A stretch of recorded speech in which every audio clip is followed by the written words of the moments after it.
बिस्मिल्लाहिर्रहमानिर्रहीम, अस्सलामुअलैकुम। पाकिस्तान मॉर्निंग में आपको खुशामदीद कहेंगे। मैं हूं आपकी मेज़बान इशाल अदनान और मैं हूं मोहम्मद जुनेद हलीम। गुड मॉर्निंग, सुबह खैर। हम उम्मीद करते हैं आपकी सुबह खैरियत से मज़े से गुजर रही होगी। आज सबसे पहले प्रोग्राम में बात कर लेते हैं शहंशाह जज्बात का। और आज नाज़िम वो दिन है जब सिर्फ एक फनकार नहीं बल्कि पूरा अहद पैदा हुआ था। जी हाँ, हम बात कर रहे हैं दिलीप कुमार, शहंशाह जज्बात की। जी हाँ, ये वो नाम है जिसने अदाकारी को महज एक हुनर नहीं रहने दिया, बल्कि इसे दिलों की धड़कन, एहसासात की ज़ुबान और इंसानियत की गहराई बना दिया है। बहुत सारी लाजवाल फिल्में दी हैं, मुग़ल आज़म के सलीम से लेकर दीदार के टूटे दिल वाले आशिक, गंगना जमुना के मजबूर भाई और राम और श्याम के जिंदा किरदार वो हर रूप में ऐसे घुल जाते थे कि किरदार खून में जैसे रचा बसा हो। और फिर हमने देखा कि जब वो पर्दे पर आते थे तो सांसें थम जाती थीं और आंखें जम सी जाती थी स्क्रीन पर। दिलीप कुमार ने हमें सिखाया कि बड़ी अदाकारी वो है जो दिल को चीर कर आंखों तक पहुँचे, जो मुकालमे से पहले एहसास बोले और पर्दे बंद होने के बाद भी देर तक दिल में गूंजती रहे। तो जब फिल्म उनकी चलती थी तो जो बड़े हैं हमारे, वो भी अपने एहसासात और जज्बात कुछ इसी तरह से बयान करते हैं। बिल्कुल, उनकी लेगेसी आज तक बरकरार है। आज भी बॉलीवुड के, लॉलीवुड के या दुनिया भर के जो अदाकार हैं उनकी अदाकारी से सीखते हैं, उनसे इंस्पायर हैं। आज उनके यौम पैदाइश पर हम उन्हें सिर्फ एक अदाकार के तौर पर नहीं याद करते बल्कि एक ऐसी रोशनी के तौर पर याद करते हैं जो नस्लों को रास्ता दिखाती रही और आज भी दिखा रही है। और वैसे भी जो फनकार होते हैं, जो उसकी कोई सरहद नहीं होती, हमारे ताल्लुकात जैसे भी हों भारत से, लेकिन दिलीप कुमार असासा हैं बड़े सग़ीर की इंडस्ट्री का। और फनकार जितने भी हैं वो उनसे आज भी सीखते हैं, उनसे आज। हम अपने प्रोग्राम में सबसे पहले बात करेंगे पाकिस्तान में महंगाई में इजाफा है।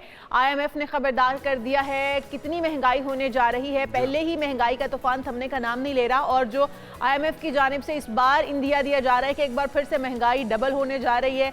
किस हद तक महंगाई बढ़ जाएगी और उसके असरात आम आवाम पर किस तरह से नजर आएंगे, इस पर भी तफसील से जायजा लेंगे। और फिर कुछ बात करेंगे दिसंबर और जनवरी की, जिसमें बारिशों के साथ साथ बर्फबारी भी कम होने की पेशगोई की गई है। और हमारी समझ से बाला तर ये बात कि पहले कहा जा रहा था कि इस बार ठंड रिकॉर्ड पड़ने वाली है, तैयारी पकड़ लें। फिर हमने देखा कि दिसंबर आ चुका है, ठंड नहीं आ रही। और अब ये कहा जा रहा है कि जी बारिशें और ठंड तवक्को से मामूल से कम रहेंगी। तो इसकी वजूहात क्या हैं और ये सिलसिला मामूल पर लाने के लिए हमें इंडिविजुअली, हुकूमतों को आलमी सतह पे क्या क्या इक़दामात करने की ज़रूरत है। मौसम सरमा के दौरान ख़ासतौर पे गैर मामूली सर्दी पड़ने के इम्कानात आखिर क्यों कम हुए हैं, इसकी वजह माहिरीन से जानेंगे। उसके बाद आपको बताएंगे कि national highways and motorway police ने धुंध के मौसम की ट्रैवल एडवाइजरी जारी कर दी है। हादसात का खदशा है, धुंध में रात को सफर से गुरेज करें, शहरियों से अपील की जा रही है। हम देख रहे हैं दिसंबर का महीना वैसे भी धुंध का महीना होता है, इसलिए जो नेशनल हाईवेज और मोटरवे पुलिस है वो एडवाइजरी जारी करती है। इस बार भी उनकी जानिब से एडवाइजरी जारी कर दी गई है। ये दिसंबर का सेकंड वीक है जिसके अंदर धुंध अब देखी जा रही है, तो इसलिए रास्तों पर ऐसे लंबे सफर पर निकलने से पहले एहतियात कीजिए और गैर ज़रूरी सफ़र से इज्तनाब कीजिए। अगर बहुत ज़रूरी सफ़र है तो भी आप दिन के औकात में सफ़र कीजिए। इस पर भी माहिरीन की राय लेंगे। और फिर बात होगी और इस्लामाबाद हाई कोर्ट ने यूट्यूबर रजब भट्ट और नदीम नानीवाला की 10 दिन की राहदारी ज़मानत मंजूर कर ली है। क्या क्या केसेस हैं उन पर और उनके वापस आने के बाद क्या उन्हें भी टेस्ट केस बनाया जाएगा, क्या उन्हें भी इबरत का निशान बनाया जाएगा या फिर वो आसानी से छूट जाएंगे, उनके ऊपर चार्जेस क्या हैं, कानूनी पहलुओं पर बात की जाएगी। उसके बाद आपको बताएंगे बेऔलाद अफराद के लिए IVF तरीका इलाज बहुत बड़ी नेमत। क्या बेऔलादी के हर केस में IVF ही वाहिद हल है या नेचुरली भी प्रेग्नेंट हो सकता है, इस पर बात करेंगे।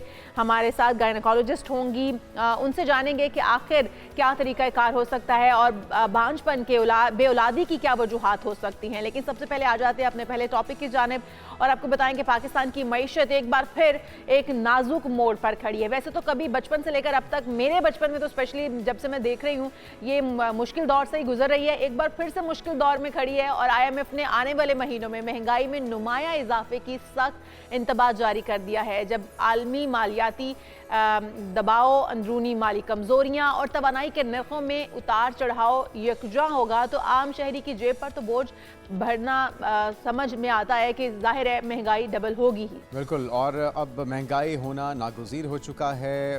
वजह क्या है, किस तरह से छुटकारा मुमकिन है, हमें क्या करना होगा, हुकूमत की जिम्मेदारी क्या है? डॉक्टर शाहिद हसन सिद्दीकी साहब माहिर मईशत हमारे साथ मौजूद हैं। डॉक्टर साहब, आपको वेलकम कहेंगे पाकिस्तान मॉर्निंग में। वैसे तो हमने जब से होश संभाला है और आपने भी यकीनी तौर पर हमने देखा कि मुल्क नाजुक दौर से गुजर रहा है और मुश्किलात पे मुश्किलात बढ़ती गई हैं। दावे और वादे बड़े बड़े किए जाते हैं हुकूमतों की तरफ से, लेकिन अभी इतनी ज़्यादा महंगाई के बाद भी अगर IMF ये बता रहा है कि महंगाई बढ़ने जा रही है तो कितनी बढ़ने जा रही है और अब आवाम को क्या करना चाहिए? हुकूमत ऐसा क्या कर रही है जिसकी वजह से महंगाई बढ़ रही है और क्या नहीं कर रही जिसकी वजह से महंगाई कम हो सकती है? बहुत शुक्रिया आपका। पहले मैं आपको बता दूं कि ये IMF ने कोई नया इंकशाफ नहीं किया है। हम भी ये बात पहले से कह रहे थे कि ये 9% हो जाएगी और खुद स्टेट बैंक भी ये बात करता रहा था। कोई नई बात नहीं है, उन्होंने सिर्फ दोहराई है, नंबर एक। मगर असल बात क्या है, वो ये है कि IMF के साथ जो मामला तय किए गए थे जिस अशराफिया को नवाजने के लिए, उसके नतीजे में जो वफाकी हुकूमत ने, चारों सूबाई हुकूमतों ने, यहाँ 3 पार्टियां शामिल है सब, और FBR ने, स्टेट बैंक ने, SCCP ने जो पॉलिसियां और इक़दाम उठाए, उसका लाजमी नतीजा ये था कि मईशत की शरह नमू सुस्त हो जाए, लोगों को रोजगार के कम मौके मैसर हों और महंगाई में लाजमन तेजी से इजाफा हो। मैं ये बात इसलिए कह रहा हूँ कि जून में महंगाई थी 3.1%, इस वक्त है 6.2%, यानी दुगनी हो गई। ठीक है। और जून में यह हो जाएगी तकरीबन 9%, जून के महीने में। तो ये जो महंगाई जब बढ़ती है तो ये होता है अवाम के ऊपर एक जालमाना बोझ। वो 12 करोड़ लोग जो गुर्बत की लकीर से नीचे हैं, वो अपने को और अपने खानदान को मुनासिब ग़िज़ा नहीं दे सकते, तालीम नहीं दिला सकते, इलाज मुआवजा नहीं कर सकते, और उनका मुस्तकबिल से, अपना और अपनी नस्ल का मुस्तकबिल से एतमाद जो है ना, वो जो है वो कमज़ोर पड़ जाता है, जो बहुत ही ख़तरनाक बात है सलामती के नुक़्ता नज़र से। तो मैं ये समझता हूँ जी आ रहे जी जी फरमाइए, जी, आप बात सुन रहे हैं हम। तो मैं ये अर्ज़ कर रहा था कि ये जो सूरत हाल है, ये लाजमी नतीजा है, तो कोई ऐसा अचानक नहीं बढ़ गई है। देखिए, जब आप ये देखें कि आप जुलाई से नवंबर तक, डॉक्टर साहब, ये अचानक तो नहीं बढ़ गई है, ग्रेजुअली बढ़ते बढ़ते यहाँ तक पहुँची है।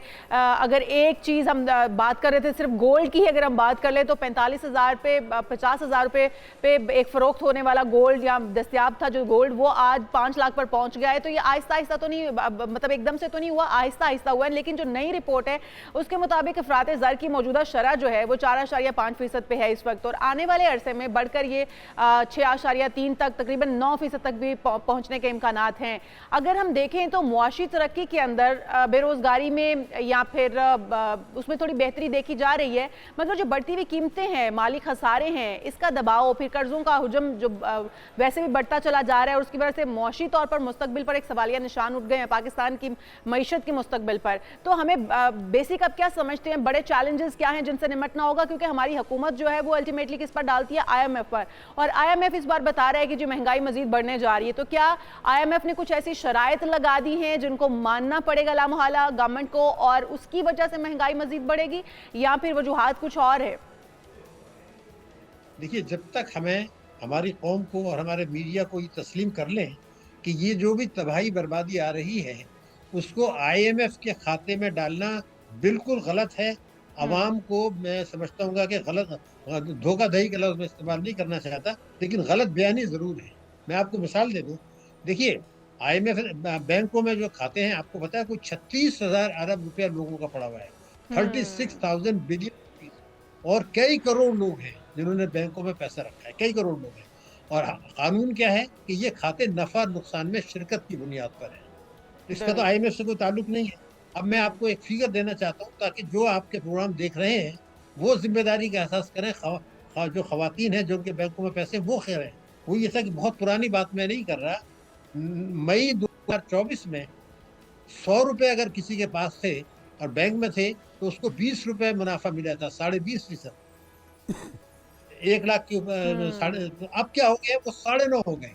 यानी जी। जिसने 1 लाख रुपया बैंक में जमा कराया था उसकी आमदनी आधी रह गई। तो महंगाई से ज्यादा जो तबाही है वो ये है कि हुकूमत ने बैंकों के साथ मिलकर, कौन से बैंक, जो 80% बैंक उन लोगों की मिल्कियत है जो पाकिस्तानी नहीं है। मसलन दुरुस्त। हबीब बैंक भी पाकिस्तानी नहीं है, यूनाइटेड बैंक भी नहीं है। तो ये और स्टेट बैंक मिलके जो कुछ कर रहे हैं, और इस्लामी बैंक भी इसी में कूद पड़े। हम्म। तो जब आप मुनाफा बेतहाशा गिराएंगे खातेदारों को, अपना मुनाफा बढ़ाएंगे और वो पैसा बाहर चला जाएगा, तो उनकी क़ुव्वत खरीद कम हो रही है। फिर कौमी बचत स्कीमें, मैं आपको जिम्मेदारी से बता रहा हूँ, बहबूद जिसमें पैसा लगाती है बेवाएं, पेंशनर्स, शोधा की फैमिलीज, जी। उनको मुनाफा भी कम कर दिया। तो एक तरफ बहुत बढ़िया। ताकतवर तबकों को, सरकारों को मराद दे और रहे हैं, दूसरी तरफ आम आवाम दूसरी पिस तरफ रही है। इनकी अच्छा डॉक्टर आमदनी साहब, कम क्या कर ऑप्शंस हैं गवर्नमेंट के पास अभी मौजूदा मईशत को देखते हुए? कौमी ख़जाने में जितनी रकम है, जिस तरह से हम कर्जे ले रहे हैं, जिस तरह से एक बोझ भी है, जो जिम्मेदारियाँ डेफिनेटली निभानी है हुकूमत की, जो अपने सूबों के मामलात हैं, NFC वार्ड, अब ऑप्शंस क्या बचती हैं? किन किन शोबों में आवाम को रिलीफ देने की ऑप्शन है, और अगर उस पर दिया जाए तो इस महंगाई की चक्की से आवाम को निकाला जा सकता है कि निज़ाम भी चलता रहे और ग्रेजुअली महंगाई को कम किया जा सके, अफरात ज़र को कम किया जा सके? जी, ये बात का जवाब इस यकीन के साथ मैं दे रहा हूँ कि अगर आइन पर अमल किया जाए, हम्म। जो इंतखाबी मंशूर है, जो जिसमें हमारी तीनों बड़ पार्टियां इस वक्त हुकूमत में हैं, तीनों ने अपने इंतखाबी मंशूर से 100% इनहराफ किया है। कोई फर्क नहीं है तीनों में, आइन से भी इनहराफ कर रहे हैं। तो मैं ये कभी कभी सोचता हूँ कि देखिए हमारे यहाँ जो है अब तो अदालतें हैं, सुप्रीम कोर्ट में भी हो रही हैं, तो कभी ये भी तो करें कि कभी इंतखाबी मंशूर जो था, आपने कौम से वायदा करके गए थे कि हम ये पे अमल करेंगे, उससे 100% इनहराफ तीनों पार्टियों ने किया। तो ना मीडिया नोटिस लेता है, ना सुप्रीम कोर्ट लेती है, ना दुरुस्त। अदालतें लेती है, ना तो वो ये कहें कि भाई तुम जो कर रहे हो कि जी सियासी पार्टियों के ये हुकूक मिले नहीं मिले, अवाम को। और आईन पाकिस्तान ये कह रहा है, आईन पाकिस्तान 25 अलिफ, कि हर बच्चे को लाजमी और मुफ्त तालीम देनी है, ये आइन कह रहा है। और 26 मिलियन बच्चे, जो दुनिया में सबसे बड़ी तादाद है स्कूल ना जाने वालों की, वो स्कूल नहीं जा रहे, और दुरुस्त। बजट में आप पैसा नहीं रख रहे। तो पार्लियामेंट भी उसको पास कर रही है। मगर मकसद अफसोसनाक ये है, क्या हम फैसले कौमी मफाद में कर रहे हैं, पहले ये तय कर। बिल्कुल सही कह रहे हैं देखिए आप। हमने कौमी मफाद में जो फैसले हो रहे हैं वो भी नज़र आ रहे हैं आवाम को, और आवाम जो हुकूमती मफाद में है वो भी नज़र आ रहे हैं। इस वक्त अगर हम देखें तो एक अमाउंट जनरेट करने का या टैक्स जो हम दे रहे हैं, उसके अलावा, उसकी मद के अलावा भी हम एक अमाउंट जो बड़ी हतीर रकम हम दे रहे हैं, वो है इस वक्त चालान की सूरत में, जुर्मानों की सूरत में। अगर आप देखें तो इस वक्त जो सिचुएशन पैदा हो चुकी है पूरे पाकिस्तान में, एहतजाज की कॉल दी जा रही है, गाड़ियाँ बंद हो रही हैं, और अब वो सामान जो कि जिसकी तरसील बड़ी आसानी से हो जाती थी, अब वो जब कम होना शुरू हो जाएगा मार्केट से, तो अल्टीमेटली उनकी वजह से भी महंगाई पैदा होगी। हुकूमत के जो अहदाफ हैं, आपको लगता है कि वो पूरे कर पाएगी इस तरह के तरीक़ाकार इस्तेमाल करते हुए जो कि अभी किए जा रहे हैं, चालान की या जुर्मानों की सूरत में गाड़ियाँ बंद की जा रही हैं या एहतजाज पर गाड़ियाँ जा रही हैं? हम देख रहे हैं गुड्स ट्रांसपोर्टर्स तमाम इस वक्त एहतजाज के ऊपर हैं, उनके साथ कोई बातचीत नहीं हो पा रही है। तो ये जो पहिया जाम वाली सूरत हाल पाकिस्तान के अंदर क्रिएट हुई है, हुकूमत बिल्कुल ठीक कर रही है। हुकूमत चाहती है कि जो सिचुएशन इस वक्त बनी हुई है, अब हर बंदा वॉयलेट करता चला जा रहा है, उस पर कंट्रोल पाया जाए, लेकिन जो तरीक़ाकार इस्तेमाल किया जा रहा है, आप समझ रहे हैं वो सही है? नहीं, देखिए ना, ये तो तवज्जो हटाने के लिए किया जा रहा है, और हमें उसमें शामिल नहीं होना चाहिए उस पर डिस्कस करके। ये वो तो तवज्जो हटाना चाह रहे हैं, वो हमने कर लिया। मैं जो तवज्जो आपको दिलाना चाहता हूँ वो बता दूँ क्या है। देखिए, उड़ान पाकिस्तान एक प्रोग्राम बना था, उसमें ये तय हुआ था कि 2028 तक मईशत की जो शरह नमू है वो 6% रखी जाएगी, जिससे रोजगार मिलेगा, महंगाई कम होगी। ये उड़ान पाकिस्तान में था। अभी इस हुकूमत ने, ये मैं सवाल कर रहा हूँ कि इसमें तहकीकात अगर करें तो बहुत कुछ सामने आ जाएगा। हमारे वजारत खजाना ने $10 मिलियन IMF को दिए, $10 मिलियन, कि आप हमें एक रिपोर्ट बना के दे दें। वो जो रिपोर्ट बनाई, वजीर खजाना कहते हैं वो हुकूमत पाकिस्तान और पार्लियामेंट पर चार्जशीट है। क्या पाकिस्तानी कौम और पार्लियामेंट का कोई मुफाद नहीं है? वो इनका प्रिविलेज नहीं है कि IMF कौन होता है इनको चार्जशीट करने वाला? वो चार्जशीट नहीं कर सकते, ना उन्होंने की है। तो हमारे वजीर खजाना ने ये कह दिया पार्लियामेंट को चार्जशीट है। चलिए, हुकूमत तो छोड़ दें, पार्लियामेंट हमारे नुमाइंदे हैं, तो उनको ये किसने इख्तियार दिया? वो चार्जशीट नहीं है। आपको $10 मिलियन उनको देने की जरूरत क्या थी कि आप हमारे लिए रिपोर्ट बनाए? कि हमारे पास अहलियत नहीं है? एक तो सवाल ये क्यों किया गया। मगर दूसरा, इससे भी अहम सवाल है, देखिए, जब उड़ान पाकिस्तान में तय हुआ था, जिसमें SIFC की सपोर्ट है, फील्ड मार्शल की सपोर्ट है कि हमें 6% लाना है, ये रिकॉर्ड पर है। अब स्टेट बैंक के गवर्नर ने कहा कि जी 4% से मुल्क नहीं चल सकता। तो जिस दिन ये बात हुई, उसी दिन वजीर खजाना ने एक ऐलान कर दिया। उन्होंने ये कहा कि 2026, 2027, 2028, 2029 तक मईशत की शरह-ए-नमू 4% रहेगी। अब वो उड़ान पाकिस्तान कहाँ चला गया, SIFC कहाँ चला गया, 4% क्यों रह गया? अरे भाई, हमारा दुश्मन जिसको हमने शिकस्त फाश दी है, फौज ने शिकस्त फाश दी है, वो तो 8% चल रहे हैं और आप 2029 तक 9% करना चाह रहे हैं। किसने इख्तियार दिया ये? तो, तो मैं ये कहता हूँ कि ये जो कुछ हो रहा है, ये पॉलिसियां IMF के साथ लोग हैं जो कभी कभी वो IMF के साथ मिलकर बयानबाजी कर लेते हैं। कोई कभी आपने सुना कि कोई कहे कि जी मेरी पार्लियामेंट को चार्जशीट कर दिया? IMF को तो मैंडेट ही नहीं है। तो मैं ये चाहता हूँ कि हम असल तवायद की तरफ तवज्जो करें कि भाई, अभी आपने जैसे भाई बात की जुर्माने की, मैं तो उसकी बात इसलिए नहीं करता कि 9 करोड़ लोग हैं, मैं आपको रिकॉर्ड, 9 करोड़ लोग हैं जिनके पास मोबाइल है। वो बेचारे, उनकी आमदनी नहीं है, वो घरेलू मासियां भी हैं, उसके अंदर ड्राइवर भी हैं, चौकीदार भी हैं, उनसे तो आप टैक्स ले रहे हैं, गैर कानूनी टैक्स ले रहे हैं। उनका रोना रोए। वो 9 करोड़ आदमी जो है, अपने नुमाइंदे भेजें, आपके प्रोग्राम में बाहर आके मुजाहरा करें, आप उनको दिखाइए। जुर्माना तो उन्होंने गलती की है, जरूर करें।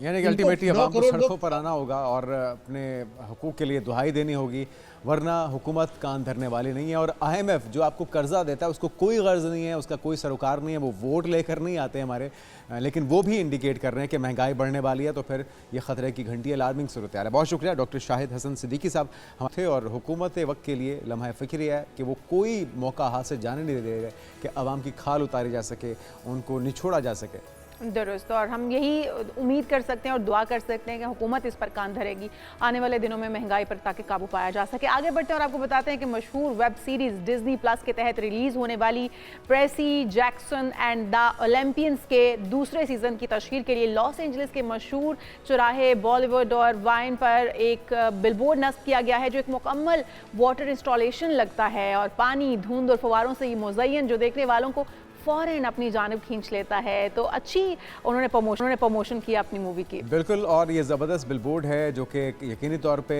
जो जिद्दत आ रही है टेक्नोलॉजी के अंदर, उसका भी इजहार है। ये बिलबोर्ड एक फंक्शनल वाटर टैंक की माने डिज़ाइन किया गया है, जिसमें आप देख भी सकते हैं कि मुसलसल बहते पानी के साथ छोटे फवारे और धुंध के असरात भी शामिल किए गए हैं। जब सीज़न 2 का ट्रेलर चल रहा होता है तो पानी बहकर सड़क की जानिब निकलता है, और ऐसे महसूस होता है कि जैसे दरिया की एक छोटी सी लहर बाकी वहाँ पर मौजूद हो, और लोग इसको बड़ा एंजॉय भी कर रहे हैं। बिल्कुल, और इस नई तशहीरी अंदाज ने, बाकी जो बिलबोर्ड ने एक जामिद इश्तिहार से हटकर एक जज्बाती और जानदार तजुर्बा बना दिया है, और बहुत ही दिलचस्प लग रहा है देखने में भी, और मुझे तो बहुत अच्छा लगा है। अब अगर मूवीज़ की या सीजन्स की इस तरह से तशहीर होगी तो डेफिनेटली उसके अंदर मज़ीद इन्वॉल्व हो जाएंगे आप, और देखने का जो एक शौक है वो डबल हो जाएगा। हम यहाँ पर एक ब्रेक शामिल करते हैं, आप कहीं मत जाएगा, दीगर अहम इश्यूज होंगे इस प्रोग्राम का हिस्सा बनाएंगे। Stay with us.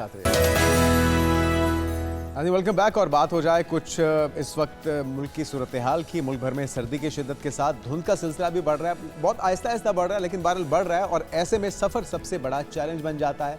बहुत से लोग होते हैं जो सैर सपाटे के लिए जाना चाहते हैं, सैर तफरी के लिए जाना चाहते हैं, लेकिन बहुत से लोगों की मजबूरी होती है, सफ़र करना ही करना है। तो ऐसे में national highways and motorway police, और वो इदारा जो हर मौसम हर वक्त आवाम के महफूज सफ़र की निगरानी करता है, एक बार फिर से हम देख रहे हैं कि मुतहरिक हो चुका है। जी हाँ, धुंध के बढ़ते हुए खदशात के पेश नज़र मोटरवे पुलिस ने अहम ट्रैवल एडवाइजरी जारी कर दी है, जिसमें शहरियों से अपील की गई है कि हादसात से बचने के लिए रात के औकात में सफ़र से गुरेज करें और अपनी मंजिल सुबह 10 बजे से रात 8 बजे के दरमियान मुकम्मल कर लें। ये एडवाइजरी बहुत ही इंपॉर्टेंट है उन सफ़र करने वालों के लिए। हमारे साथ सजाद हुसैन भट्टी साहब मौजूद हैं, सुपरिटेंडेंट हैं national highway and motorway police. Welcome to show कहेंगे आपको। भट्टी साहब, आप ही से जानेंगे कि एडवाइजरी के मुताबिक, वैसे तो दिन के औकात में हम भी यही लोगों को कह रहे हैं कि सफ़र दिन के औकात में कर लें, लेकिन थोड़ा सा अगर आप बता सकें कि मोटरवे रात के औकात में शाम किस वक्त से किस वक्त तक बंद हो जाती है, और किन किन मकाम पर बंद हो जाती है, क्या कोई डाइवर्जन लगाई जाती है आवाम को, अगर कोई मोटरवे पे है उस वक्त तो फिर उसको क्या करना होगा, प्लीज़ हमारी रहनुमाई कीजिएगा। जी, बिस्मिल्लाहिर्रहमानिर्रहीम। Thank you. Thanks for affording an opportunity. Before I respond to your question, for the viewers, let's briefly explain the word fog. जी जरूर। तो fog जो है एक विंटर फिनोमिना है जब सर्दियों में टेम्परेचर ड्रास्टिकली कम हो जाता है, स्पेशली ड्यूरिंग नाइट, तो जो सड़क की जो सतह के करीब जो एयर है उसके अंदर जो मॉइस्चर होती है तो वो कंडेंस हो जाती है। इस वजह से वो कंडेंस होके तो ये क्लाउड की शक्ल इख्तियार कर लेती है, थिक क्लाउड से एक अपीयर होता है। तो इन सिंपल टर्म्स जो ज़मीन के ऊपर बादल का आ जाना, थिक क्लाउड्स का आ जाना, इट्स फोग।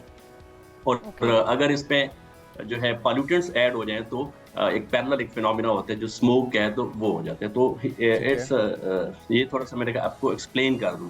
तो अगर 200 से 1000 तक जो है 200 से 1000 मीटर तक अगर विजिबिलिटी है तो इसको हम फोग कहेंगे, मतलब 200।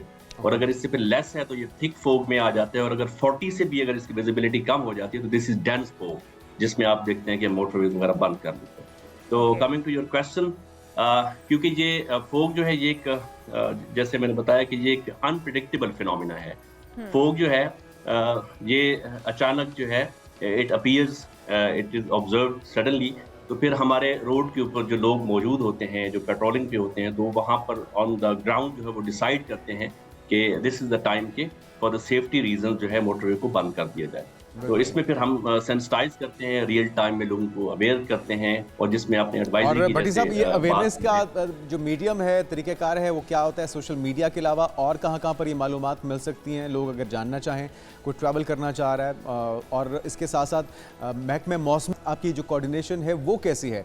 कितना पहले वो आपको इन्फॉर्म करते हैं या आप खुद से उनसे जानने की कोशिश करते हैं? और अगर कोई ट्रैवल कर रहा है उस दौरान कोई अचानक से कोई रैला आया, क्योंकि हम समटाइम ये भी देखते हैं कि अचानक से धुंध की एक ऐसी लहर आई कि उसने सब कुछ अपनी लपेट में ले लिया, तो उसमें फिर किस तरह से कोई इमरजेंसी नंबर्स हैं, ये सारी मालूमात भी अगर आप हमारे नाज़रीन से शेयर कर सकें। जी, thank you. Mainstream media जैसे इलेक्ट्रॉनिक मीडिया है, सोशल मीडिया है, सोशल मीडिया में हमारा फेसबुक पेज है, हमारे ट्विटर हैंडल्स हैं। इसके अलावा जो है हमारी एडवाइजरी जो है ट्रैवल एडवाइजरी हम सफ़र है।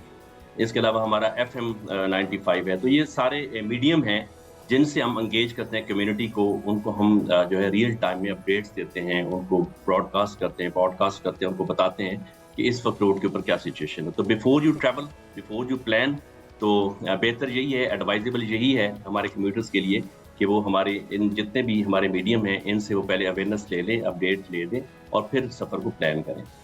फिर जैसे आपने बताया कि चूँकि रात को ज़्यादा वल्नरेबिलिटी होती है कि रात को फोग जो है ना सर शाम बाद एरियाज में जो प्लेन एरियाज हैं जिसमें रिवर्स वाले एरियाज, कैनल चैनल वाले, तो उसमें फोग जो है शाम से शुरू हो जाती है।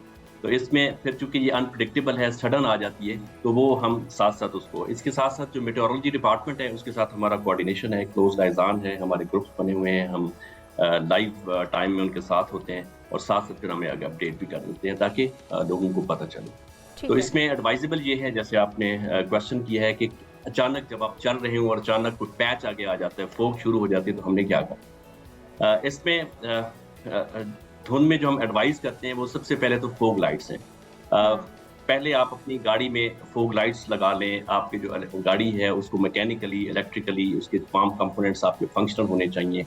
डिप लाइट्स पे चलें, क्योंकि जब आप हाई बीम करेंगे तो वो जो डस्ट पार्टिकल होंगे वो रिफ्लेक्ट करेंगे और उल्टा आपका विजन जो वो ब्लर होगा। इसमें स्पीड हम एडवाइस करते हैं कि कम करें स्पीडिंग, क्योंकि आपका जो आगे ऑब्स्टिकल्स हैं, जो गाड़ियां जा रही हैं, तो आपका जो विजन ब्लर होते हैं तो आप सेफ डिस्टेंस को जज नहीं कर पाते, जजमेंट इफेक्ट होती है।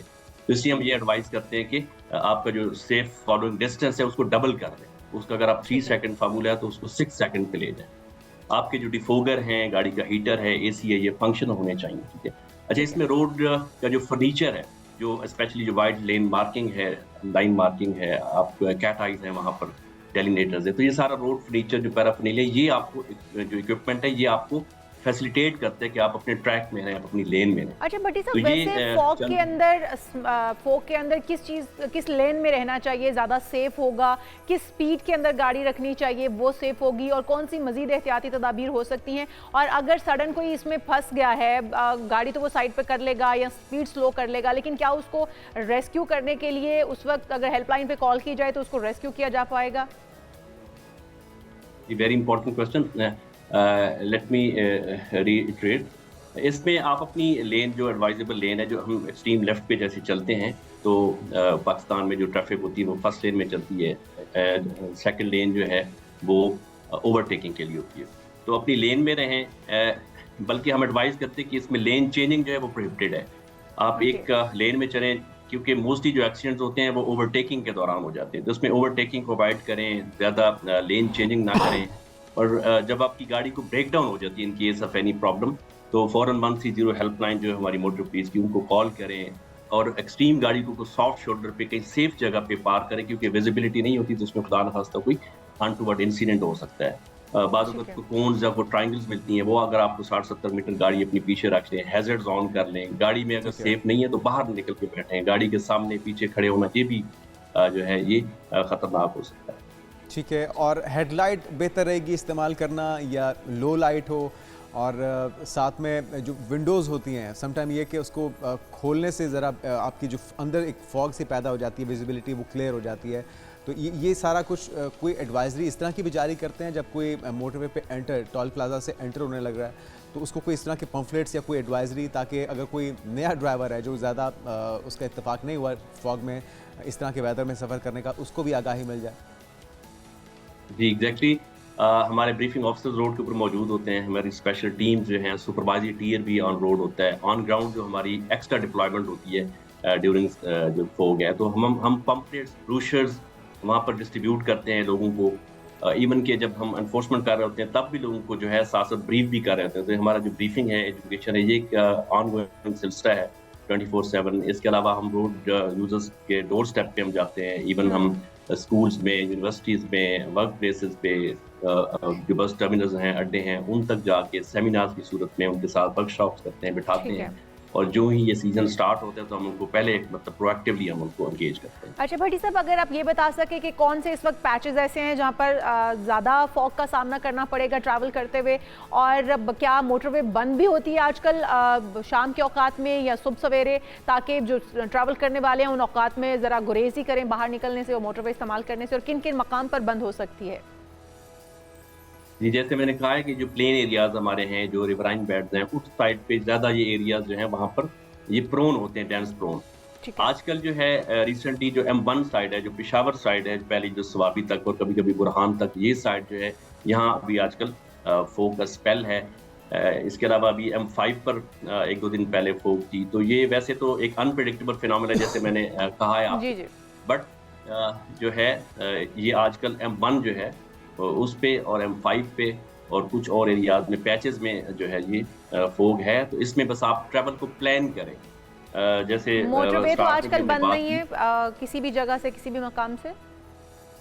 मोटरवे बंद हो जाती है, जैसे मैंने कहा कि पिछले M1 बंद होती है आजकल, क्योंकि इस तरफ से फोग जो है ना शाम को 8-9 बजे अपीयर होती है, और बाद को सुबह जब 9-10 बजे सूरज निकलता है और टेम्परेचर जब राइज होता है तो फिर विजिबिलिटी क्लियर होती है और फिर हम उस रोड के सेक्शन को ओपन कर देते हैं। बट हमारी डिप्लॉयमेंट होती है, हम डाइवर्शन प्लान करते हैं, लोगों को आगाही देते हैं कि आप उसे रूट्स और अल्टरनेट रूट्स, उसमें हमारे जितने भी ये एडवाइजरी के पोर्टफोलियोज हैं, जो मीडियम्स हैं, इन सब पे हम सबको अपडेट कर रहे होते हैं। बिल्कुल, बहुत शुक्रिया। सजाद हुसैन भट्टी साहब हमारे साथ मौजूद थे, सुपरिटेंडेंट हैं national highway and motorway police, और एडवाइजरी जारी की गई है। आप भी इस पर कान धरिएगा, एहतियात बरतिएगा जब भी आप मोटरवे पर ट्रैवल करें या किसी भी लंबे सफ़र पर निकलें। तो जो ऐसे एरियाज़ हैं जहाँ पर आपको पता है कि स्मॉग हो सकती है, एडवाइजरी के अंदर बताया जा रहा है, तो वहाँ पर एहतियात बरतिएगा, अपनी स्पीड कम रखिए, लेफ्ट लेन में जाइए, और जो एहतियाती तदाबीर हो सकती हैं वो ज़रूर अपनाइए। और बल्कि बेहतर ये होगा कि अगर आप डे के औकात में, दिन के औकात में आप सफ़र कर लें, जब डे लाइट मौजूद होती है 8 बजे से पहले, क्योंकि 8 बजे के बाद स्मॉग हो जाती है और 10 बजे के बाद स्मॉग जाकर उतरती है। बिल्कुल, तो ना पहुंचने से देर से पहुंचना बहुत बेहतर है, इसलिए एहतियात बरतिए और एडवाइजरी पे अमल कीजिए। हम एक ब्रेक लेते हैं, बहुत से अहम इश्यूज हैं जिस पे बात करेंगे इस ब्रेक के बाद। Stay with us.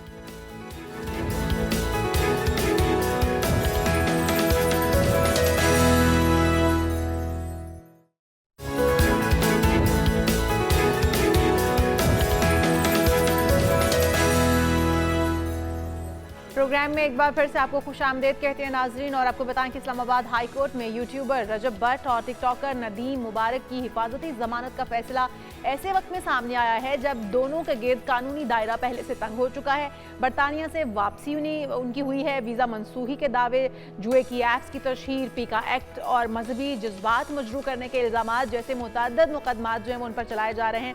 तो मामला बड़ा ही पेचीदा है, लेकिन इसके बावजूद उन्हें राहदारी जमानत उनकी मंजूर हो गई है। जी, अदालत ने 10 रोज़ा इनकी राहदारी जमानतें मंजूर करते हुए दोनों को मुतल्लिका अदालत से रुजू करने का हुक्म तो दे दिया है, मगर इस तमाम सोशल मीडिया इन्फ्लुएंसर्स के किरदार, कानूनी जिम्मेदारियों, बैनुल-अक़वामी कवानीन, डिजिटल शोहरत की हदों और फिर एहतसाब के तकाज़ों पर नए सवालात खड़े हो चुके हैं। लेकिन हम जायज़ा लेते हैं कानूनी पहलुओं का कि किस तरह से राहदारी जमानत इनकी मंजूर हुई है। फयाज़ रामे साहब माहिर कानून हमारे साथ मौजूद हैं। रामे साहब, आपको वेलकम करेंगे पाकिस्तान मॉर्निंग में।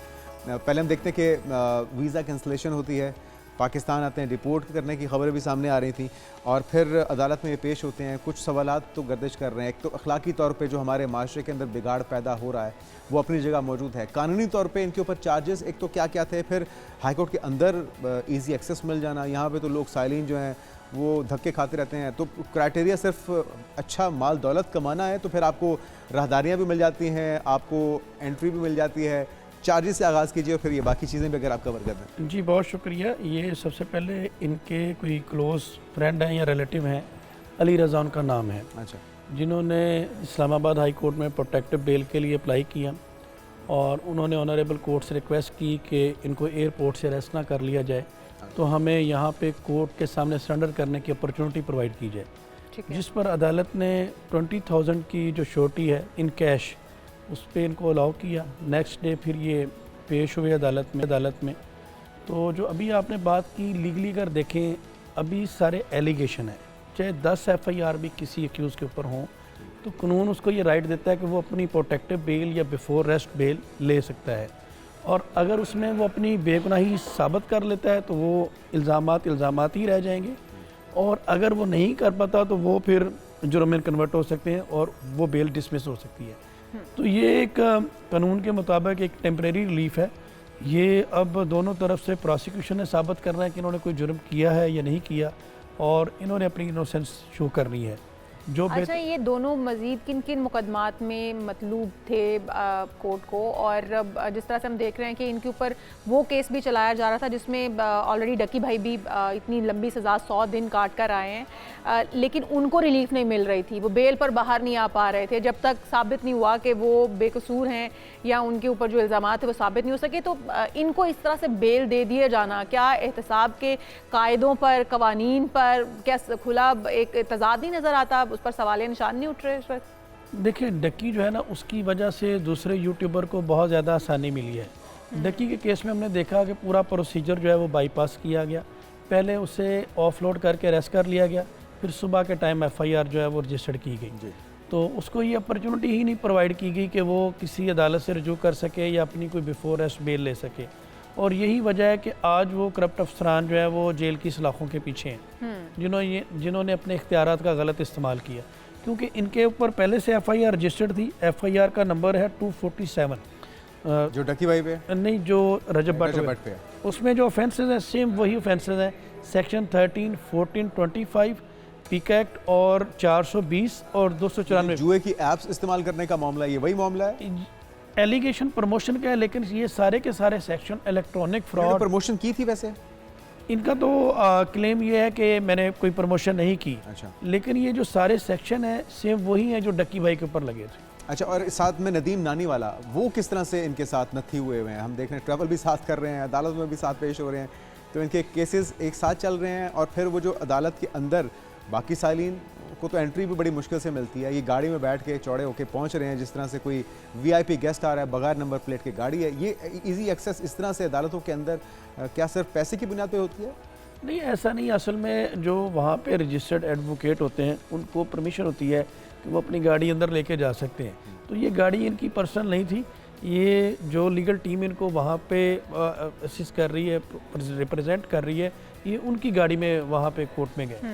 तो इनकी ज़ाती गाड़ी नहीं थी जिसमें ये गए, तो इनका वो ज़ाती इस्तेमाल में गाड़ी वो नहीं थी इनकी।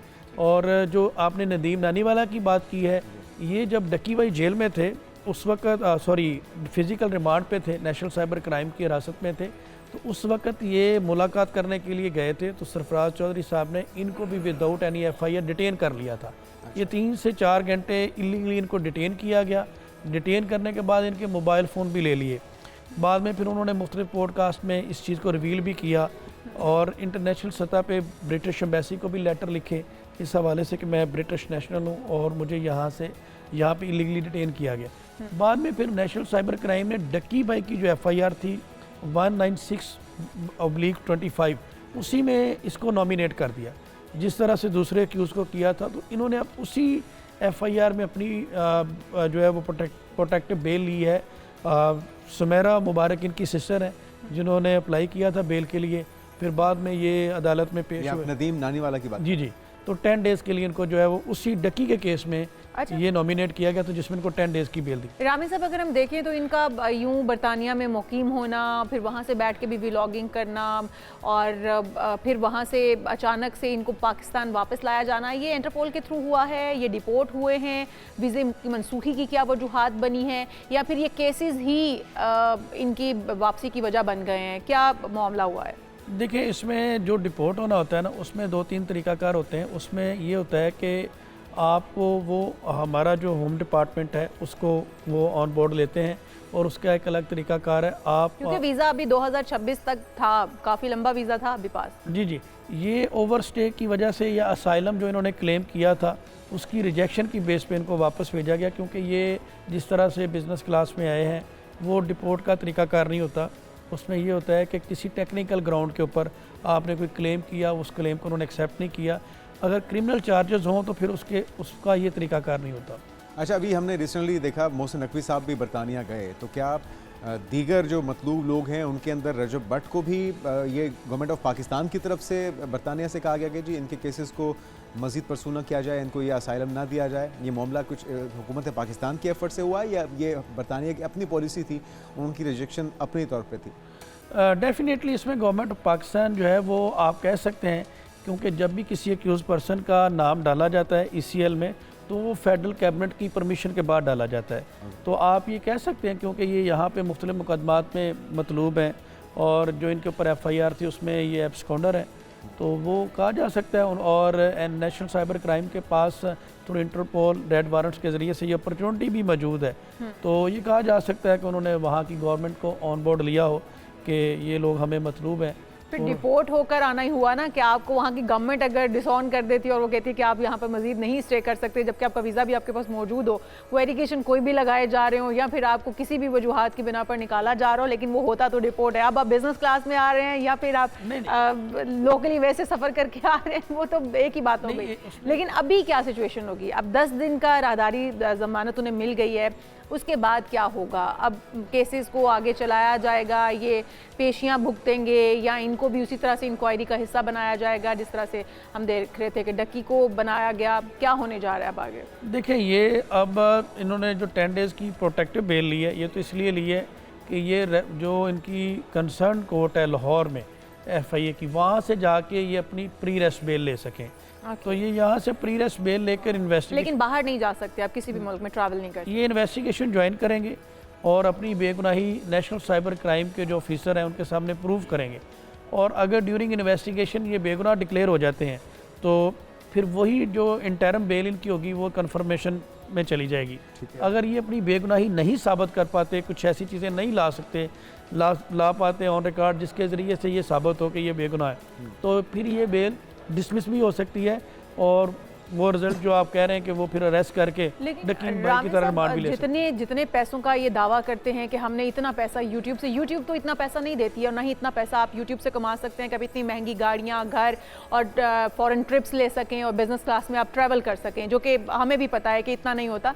तो ये कहीं ना कहीं से तो आया है। इसकी तहकीकात में कहीं पर आपको लगता है कि कुछ लूप होल्स ऐसे हैं जिसके ऊपर गिरफ्त जो है मजबूत की जा सकती है इनके ऊपर? देखिए, ये कोई ऐसा मुश्किल काम नहीं है, ये सारा का सारा डिजिटल चीज़ों के ऊपर बेस कर रहा है। वो इनकी बैंक स्टेटमेंट के ज़रिए से FBR में जो इनका रिटर्न वगैरह है, डिटेल है, उसके मुताबिक वो चेक कर लेंगे कि इन्होंने ये जो इनकम है इनको कहाँ से आ रही है, और YouTube की इनकम का भी पता चल जाएगा। अगर कोई प्रमोशन से आ रही है तो वो सोर्स ट्रांजैक्शन ऑफ इनकम मालूम कर दिया जाएगा जो डॉक्यूमेंट्स हैं। अच्छा रामे साहब, एक तो ये कि जो एलिगेशंस जो चार्जेस इनके ऊपर हैं उनकी सज़ाएं कितनी कितनी हैं दोनों के ऊपर, और जिन जुए की ऐप्स को प्रमोट करने के ऊपर इनको शामिल तफ्तीश किया जा रहा है, इनके ऊपर एलिगेशन है, वो पेशियाँ भी भुगत रहे हैं, उनको टेस्ट केस लग रहा है कि बनाने की कोशिश की जा रही है, क्या उन जुए की ऐप्स के ऊपर भी कोई एक्शन लिया गया है कि वो कहाँ से ऑपरेट हो रही हैं, उनके कर्ता धर्ता कौन है, और उनको जड़ से उखाड़ा जाए ताकि उनको प्रमोट करने वाले तो नरगे में आ रहे हैं, वो चलाने वाले कब आएंगे? ये आपका बड़ा वैलिड क्वेश्चन है, क्योंकि असल कार्रवाई उन लोगों के अगेंस्ट होनी चाहिए जो इस सारे सिस्टम को ऑपरेट कर रहे हैं। और आज भी ये एप्लीकेशन VPN के बगैर इंस्टॉल हो रही है और बहुत सारे लोग इसे यूज़ कर रहे हैं। मेरे साथ कई लोग सुसाइड कर चुके हैं, उनकी पर्सनल जो प्राइवेसी चीज़ें थी, उनका फ़ोन बुक, उनकी गैलरी उनके पास चली जाती है, फिर वो जाके 2-4 हज़ार रुपया देते हैं और फिर उनको ब्लैकमेल किया जाता है। बहुत सारे लोग मेरे साथ टिकटॉक पे भी रब्ता करते रहते हैं इस तरह के मामलात में। और जो आपने पनिशमेंट की बात की इन ऑफेंसेस की, वो जो पीका के 4 सेक्शन लगे उनकी 3 ईयर पनिशमेंट है मैक्सिमम, और जो PPC के 2 सेक्शन लगे जिसमें 420 है उसकी 7 ईयर तक पनिशमेंट है। तो इस तरह इनकी टोटल मैक्सिमम 7 ईयर तक पनिशमेंट है, ये जो ऑफेंसेस इनके ऊपर लगे हैं। तो अभी तक गवर्नमेंट ऑफ पाकिस्तान ने कोई भी ऐसा एक्ट नहीं बनाया जिसके ज़रिए से इन एप्लीकेशन को बैन किया जा सके। वो उसी तरह चल रही हैं, वो उसी तरह से, या उसको इलीगल डिक्लेयर किया जा सके। ना ही कोई ऐसा नेटवर्क जो है वो कोई अरेस्ट हुआ है या उसके ख़िलाफ़ कोई कार्रवाई हुई है जो इसको ऑपरेट कर रहा हो। तो ये बहुत ज़रूरी है, ये बड़ा आपका वैलिड क्वेश्चन है, और इस पर हम रिक्वेस्ट भी करेंगे कि अगर इदारे हमारे वाकई पाकिस्तान से गैमलिंग की प्रमोशन को ख़त्म करना चाहते हैं तो फिर इसके लिए प्रॉपर कानून साजी की भी ज़रूरत है, और जो असल लोग इसको ऑपरेट कर रहे हैं उनके खिलाफ। बिल्कुल, हमने तो देखा है PSL की शर्टों के ऊपर भी उनके लोगो बने हुए, और हमारे मेन स्ट्रीम जो सेलिब्रिटीज़ हैं, क्रिकेटर्स हैं, वो भी इन ऐप्स को या इन चीज़ों को प्रमोट करते रहे हैं। तो अगर आप वाकई में इस मुल्क का मुस्तकबिल महफूज बनाना चाहते हैं, लोगों को ब्लैक मेलिंग से बचाना, क्योंकि चंद हज़ार के वैस पूरी उनकी जो प्राइवेसी है, जो उनकी एक सारे जज्बात हैं, उनको मजरू किया जाता है, उनकी ज़िंदगियों से खेला जाता है। तो इसको भी टेस्ट केस बनाया जाए, सिर्फ टिकटॉकर्स या इन्फ्लुएंसर्स जो हैं उनको निर्गे में ना लाया जाए। बहुत शुक्रिया फयाज रामे साहब, आपने इस हवाले से हमें आगाह किया। यहाँ पर एक ब्रेक शामिल कर लेते हैं। ब्रेक से जब वापस आएंगे प्रोग्राम में दीगर इश्यूज भी शामिल करेंगे। हमारे Stay साथ with us।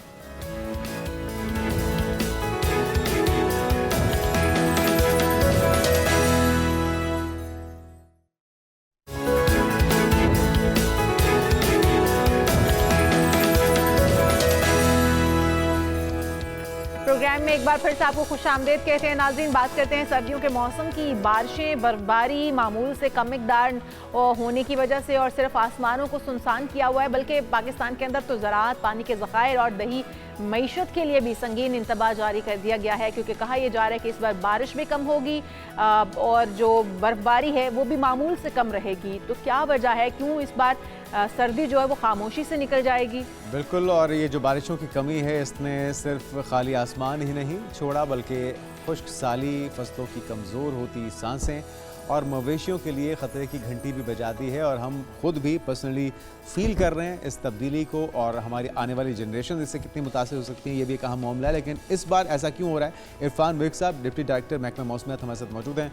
इरफान साहब, आपको वेलकम कहेंगे पाकिस्तान मॉर्निंग में। हमने कुछ उड़ती खबरें पहले ये सुनी कि इस बार बहुत ज़्यादा शिद्दत के साथ सर्दी पड़ने जा रही है, और क्लाइमेट चेंज की वजह से मौसम शायद हो तो कम दौरानिए का सर्दी का, लेकिन वो बहुत ज़्यादा तबाहकुन हो सकता है। लेकिन अब जब हम दिसंबर में दाखिल हो चुके हैं, अभी भी दूर तक कोई आसार नहीं है, तो क्या वाकई में बारिशें, बर्फबारी और सर्दी की शिद्दत में कमी होने जा रही है? ये सिर्फ इस बार होगा या अब ये एक न्यू नॉर्मल बनने जा रहा है? देखिए जी, अभी इस हवाले से महकमा मौसमियात ने एक रिबटल भी जारी किया था कि ये सर्दियां जो है वो अपने मुताबिक जो है ना ये चलेंगी। अब आने वाले जो दिन हैं, ख़ास तौर पे 15 दिसंबर के बाद जो आने वाले दिन होंगे और 15 जनवरी तक जो होगा, ये इसमें जो है ना सर्दी में मज़ीद इजाफा होगा। और हम एक्सपेक्ट कर रहे हैं कि दिसंबर में 1 या 2 जो बारिश वाले स्पेल जो है ना, बारिश के सिलसिले आएंगे, और इसमें जो बलाई इलाके होंगे, ख़ास तौर पर जो नॉर्दर्न एरियाज़ हैं हमारे, वहाँ पर बर्फ़बारी भी हो जाएगी, और अब बलाई इलाकों में जो है ना दरमियानी सी बारिश भी हो जाएगी। ठीक है। अच्छा, लेकिन शिद्दत में कमी हम महसूस कर पा रहे हैं कि इस बार सर्दी उतनी ज़्यादा नहीं है, तो ये अलार्मिंग सिचुएशन है, इस पर हमें परेशान होना चाहिए या फिर इसको अब नॉर्मल लेना चाहिए? आने वाले जो वेदर पैटर्न है वो इसी हिसाब से अब सेट होंगे, गर्मियाँ ज़्यादा हुआ करेंगी, सर्दियों का दौरानिया भी कम, शिद्दत भी कम?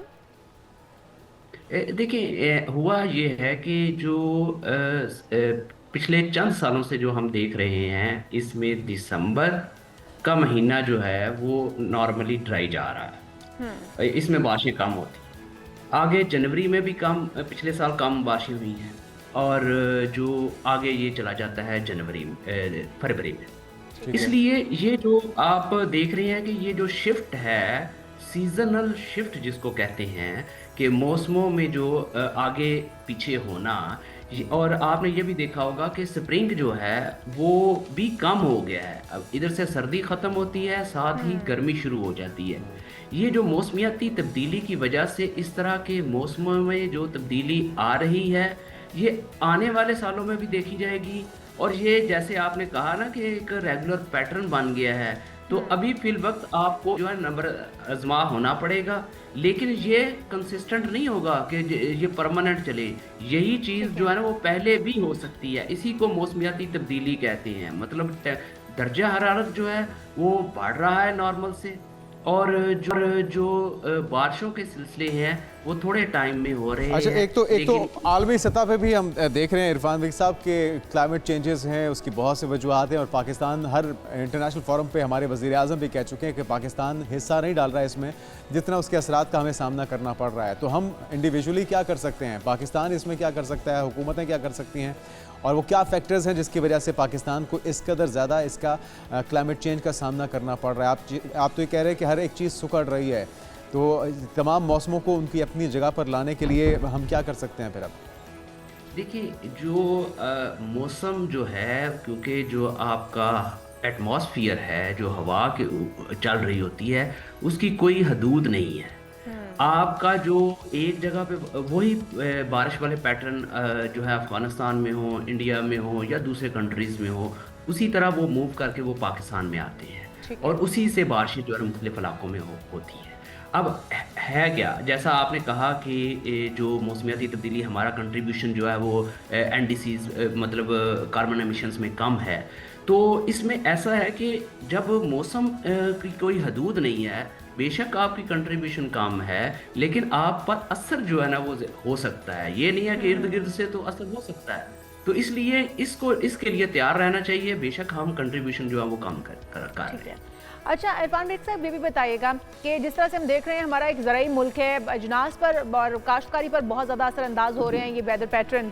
क्या करना होगा हमें? क्या अब काश्तकारी को भी इन वेदर पैटर्न के साथ यूज टू करने के लिए, क्योंकि हम देख रहे हैं इस बार किन्नू की फसल बहुत कम है, और अगर आ भी रही है तो वो उस तरह से मिठास नहीं है उनके अंदर, उस तरह से रस भरे नहीं है, क्योंकि कहा जाता है कि जब बारिश होती है सर्दियों की तो वो उनका साइज़ बड़ा करते हैं, या उनकी खूबसूरती एक ऑरेंज की या उसकी मिठास उसमें असर अपना डालते हैं बारिश जो है। लेकिन इस बार ना होने की वजह से हमें उस तरह का फल नहीं मिल रहा। क्या करने की ज़रूरत है हमें ताकि अपने किसानों को भी इससे अवेयर किया जा सके, उस हिसाब से फिर हम चलें और उसी तरह से हम अपनी काश्तकारी को भी इन्हीं तौर तरीकों के मुताबिक बना सकें? देखिए जी, मौसमों की जो तब्दीली है वो तो वाज़िया नज़र आ रही है।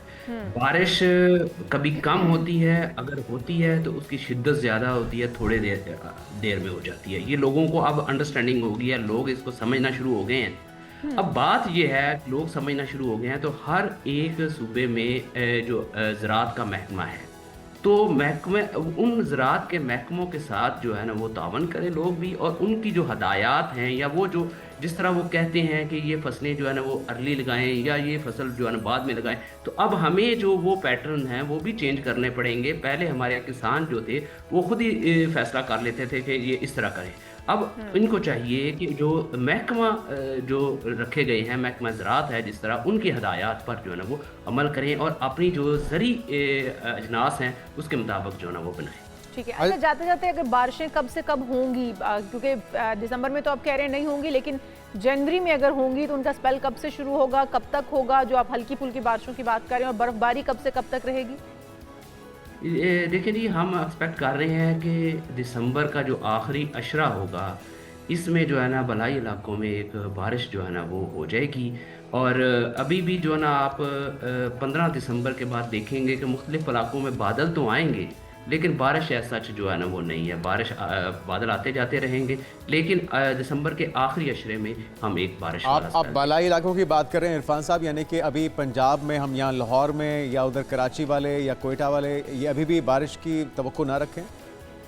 नहीं, ये एक्सपेक्टेड है, हम एक्सपेक्ट कर रहे हैं कि जो स्पेल आएगा दिसंबर के आखिरी अशरे में, तो उसमें जो है ना वो बारिश जो है ना वो हमारे बलाई इलाकों में, बलाई पंजाब और जो दूसरे इलाके हैं वहाँ पर। चलें, हम दुआ करते हैं, उम्मीद करते हैं आपकी पेशगोई भी हमारे सामने, और नमाज इस्तिस्का भी अदा करनी चाहिए, क्योंकि यही वो मौसम है, यही वो मौसम और बारिशें हैं जिसकी वजह से हमारा सारा जो एक साइकिल है जो रूटीन के मुताबिक चलना चाहिए वो डिस्टर्ब हो जाता है। तो हमें इसके लिए तमाम तरह एफर्ट्स इंडिविजुअली भी और हुकूमती सतह पर भी करने की ज़रूरत है। बिल्कुल जी, बहुत शुक्रिया इरफान बेग साहब हमारे साथ मौजूद थे, डिप्टी डायरेक्टर मेट, और हम उम्मीद करते हैं, दुआ गो हैं कि जल्द से जल्द बारिशें हों और मौसम की जो एक शिद्दत है उसको महसूस किया जा सके।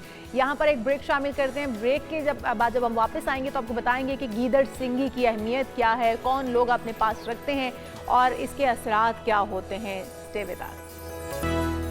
Welcome back. और बात हो जाए कुछ पहाड़ों की, हमारे आपके हम सबके फेवरेट पहाड़ जो कि हमें साल में एक आध बार तो उनकी बड़ी शिद्दत के साथ याद सताती है। तो आज पाकिस्तान समेत दुनिया भर में पहाड़ों का आलमी दिन भी मनाया जाए। खुदा ने ये सिर्फ खूबसूरती के निज़ाम के हिसाब से नहीं बनाया, लेकिन इनकी एक्चुअली हमारी ज़िंदगी में बहुत बड़ी अहमियत है।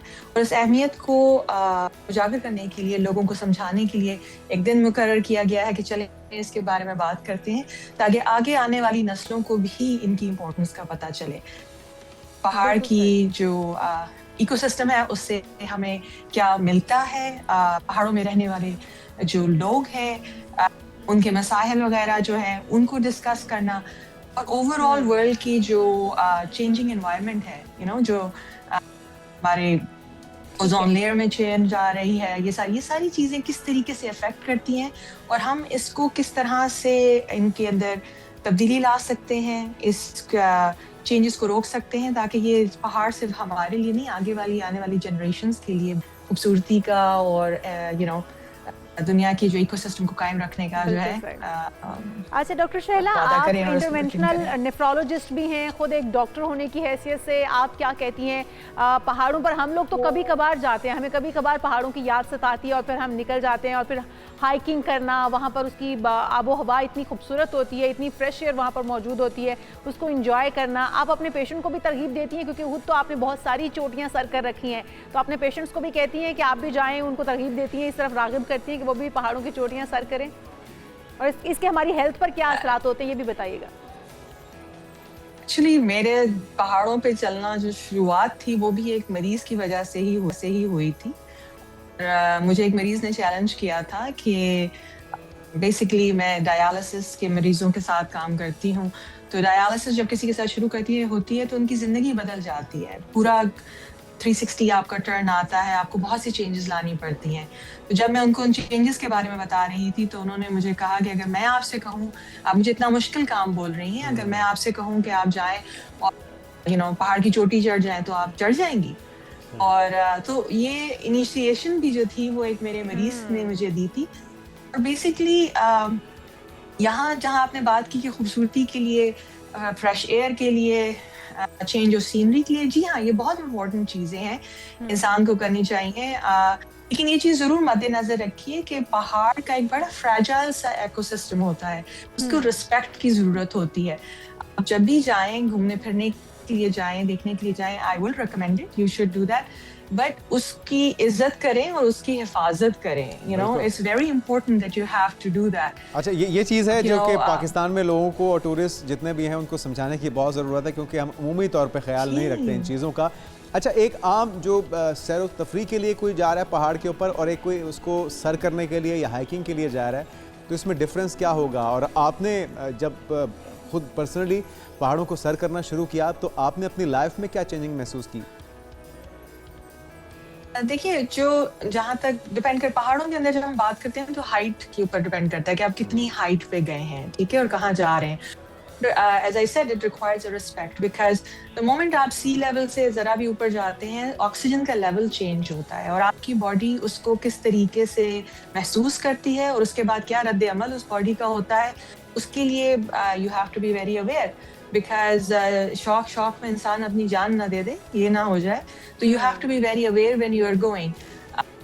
तो you know, और इसके लिए जब पूरी तक प्रैक्टिस, अगर पूरी तगोदो चाहिए है। Yes. डॉक्टर शैला, आपने बताया कि इकोसिस्टम बड़ा डिफरेंट होता है पहाड़ों का और इनका हमारी ज़िंदगी में बड़ा रोल है।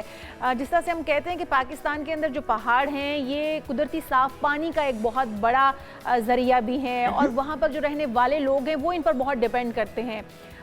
थोड़े से अगर डिटेल में आप हमें पहाड़ों की अहमियत को समझा पाएँ, क्योंकि हमारे लोग जो सिर्फ तफरी के लिए जाते हैं उन्हें नहीं पता या उनको वो अवेयर नहीं है इस चीज़ से, वो जाकर वहाँ पर आलूदगी भी फैलाते हैं, गंद भी, कचरा भी हम देखते हैं कि जो पाकिस्तान के मुख्तलिफ इलाकों से लोग इन इलाकों में जाते हैं वहाँ पर जाके इस तरह की हरकत करते हैं। पहाड़ों की अहमियत हमारी ज़िंदगी में क्या है, किस तरह से वो हमारी ज़िंदगी में सर्व कर रहे हैं खामोशी से खड़े एक जगह पर और हमें मालूम भी नहीं है? देखिए, सबसे पहले तो ये जानिए कि हमारे पास अल्लाह ने कितनी बड़ी नेमत दी है और हमारे पास क्या मौजूद है। पाकिस्तान क्या नियत रखता है पहाड़ों और ग्लेशियर के मामले में। दुनिया के जो 2 पोल्स हैं उसके अलावा जो अमाउंट ऑफ ग्लेशियर पाकिस्तान के एरिया में एग्जिस्ट करता है, वी हैव मोर देन 7,000 से ज़्यादा ग्लेशियर है हमारे पास। आप बिलीव कर सकती हैं, कहीं किसी और जगह पे इतने ग्लेशियर नहीं है। तो उस चीज़ को ही आप जरा सोचें, पहले तो आप उसको प्राउड फील करें, उसकी मौजूदगी का एहसास कीजिए कि आपके पास कितनी खूबसूरत और कितनी इम्पोर्टेंट चीज़ है, यू नो। आपका यू नो बड़े बड़े ग्लेशियर मौजूद हैं आपके पास। Those glaciers are actually form of your water reservoir, ठीक है ना। जमा हुआ पानी है, साफ पानी है, यू नो। कितना पानी आपके पास मौजूद है, पहले तो आप ये सोचिए उसको। वो पानी वहां से बर्फ की फॉर्म में आता है, पहाड़ उसको रोकते हैं, जमा करते हैं, बारिश की फॉर्म में आता है, पहाड़ उसको लेक्स की फॉर्म में करते हैं। हमारे पास देवसाई है जो दुनिया का सेकंड हाईएस्ट प्लेटो है, राइट। हमारे पास खुदा ने खूबसूरती भरी पड़ी है, यू नो। चीज़ों का आप नाम लें, यू नो, बाल्तोरो ग्लेशियर हमारा इतना बड़ा है, ब्याफो ग्लेशियर, सियाचिन ग्लेशियर, और हमारे ग्लेशियरों में से कुछ जो ग्लेशियर हैं वो बढ़ रहे हैं। दुनिया में हर चीज़ रिग्रेस हो रही है और हमारे बढ़ते हुए भी कुछ ग्लेशियर्स हैं। तो पहले तो आप ये देखिए कि आप रखते क्या इतनी खूबसूरत और अहम चीज है दुनिया के अपने हाथ में, ठीक है। उसके ऊपर से आपके पास दुनिया के 5 बड़े पहाड़, A2 सब के पास है आपके पास, ब्रॉड पीक आपके पास है, गोशाबरम 1, 2, नांगा पर्वत, राका पोशी, लोग जो है देखने के लिए आते हैं, फेरी मेडो के अंदर खड़े हो जाते हैं तस्वीरें लेने के लिए। तो यू नो उसमें चीज़ों, और इसके अलावा और बहुत, ये तो अभी सिर्फ आपने इस तरह के नाम लिए हैं जिन्होंने लोगों ने तस्वीरें ले ली हैं जिनका हम जान चुके हैं। If you enter that site, उसके बाद दुनिया ही बदल जाती है, यू नो। लेकिन उसका जिससे हमने बात की कि फ्रैजाइल सिस्टम है, अगर आप पानी कहीं पे भी उसके अंदर जाके कचरा मचाएंगे तो वो ट्रिकल करके नीचे ही आएगा, पीना आप ही ने है बाद में। अगर आप अपना कचरा छोड़ के जाएंगे तो वो बाद में आप ही पिएंगे नीचे जाके, ठीक है। हमारा इंडस रिवर कहाँ से आता है? यहीं से आता है, यू नो। हमारा जो वाटर का सिस्टम है सारा वो इधर से ही आ रहा है, नीचे जाके उसी से हमारी एग्रीकल्चरल जो है सारी चीजें हैं। Indus valley was famous for that, right. तो हमें इन चीजों को बचा के रखना है, साफ सुथराई के साथ रखना है। सफाई तो हमारा निस्फ़ ईमान है। नेचर को संभाल कर रखना होगा और इसकी खूबसूरती को मेंटेन करके रखना होगा, बजाय इसके कि हम इन चीज़ों को बर्बाद कर दें, ख़राब कर दें। अभी वक्त है कि हम इन चीज़ों को संभाल लें, ये एहसास है हमारा, और यही ज़िंदगी की बका भी है। बहुत शुक्रिया, हमारे साथ डॉक्टर शहला शेख मौजूद थी कोपेमा। और अब हम आगे बढ़ते हैं और आपको बताएं कि स्विट्ज़रलैंड के बर्न ओबर लैंड रीजन में वाक़ मीरन एक ऐसा जादुई गांव है जिसे दुनिया के सबसे दिलकश मकामात में शुमार किया जाता है। जनाब, यहाँ की खूबसूरती, पुरसुकून फ़िज़ा, गैर मामूली तर्ज़ ज़िंदगी सयाहों के दिल जीत लेता है। और बिल्कुल दिल जीतने के साथ इसकी सबसे बड़ी खासियत ये है नाज़रीन कि यहाँ गाड़ियों का दाखिला मुकम्मल तौर पर ममनू है, और शायद यही वजह है कि नेचर को यहाँ पर उसके असल रंग रूप के साथ, खूबसूरती के साथ महफूज किया जा सका है। और इस गांव में फितरी खामोशी है, सुकून बरकरार रहता है।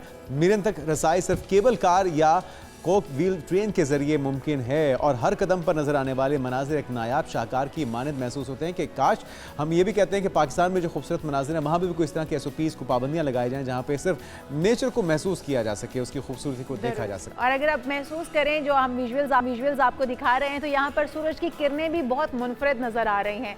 यहाँ की खूबसूरती कुछ और है, फ़ज़ा में एक अजीब किस्म का सुकून महसूस हो रहा है, एक अजीब किस्म की रोशनी महसूस हो रही है। और अगर ऐसी जगहों पर जो कुदरत के शाहकार हैं आप जाते हैं तो आपका दिल मोह लेती हैं ये जगह और फिर आपका वहाँ से वापस आने को दिल नहीं चाहता। हमारे पाकिस्तान में भी अल्हम्दुलिल्लाह बहुत खूबसूरती मौजूद है, ऐसे बहुत सारे मकामात मौजूद हैं, लेकिन हमारी अपनी कोताहियों की वजह से, गलतियों की वजह से और जिस तरह से हम वहाँ पर गंद फैलाते हैं, इन वजूहात की बिना पर हमने उन खूबसूरत जगहों को गहना दिया है। तो खुदारा ऐसा ना किया करें। आप 1-2 दिन के लिए जाते हैं या 10 दिन के लिए जाते हैं, 15 दिन के लिए जाते हैं, जो वहाँ पर रहने वाले लोग हैं उनकी उन जगहों को खूबसूरत ही बना रहने दिया कीजिए, उनको ख़राब करके मत आ जाया कीजिए। डेफिनेटली एक ब्रेक लेते हैं नाज़रीन, ब्रेक के बाद दीगर इश्यूज़ पर बात करेंगे और अहम इशू जिसके बारे में आप भी बचपन से सुन रहे होंगे, हम भी देखते आ रहे हैं, ये गिदर सिंगी आखिर है क्या और क्या वाकई ये माल दौलत लेकर आती है या जो होता है वो भी जाता रहता है। बिल्कुल, जुनेद के पास गिदर सिंगी मौजूद है, आपको बताएंगे एक ब्रेक के बाद। Stay with us.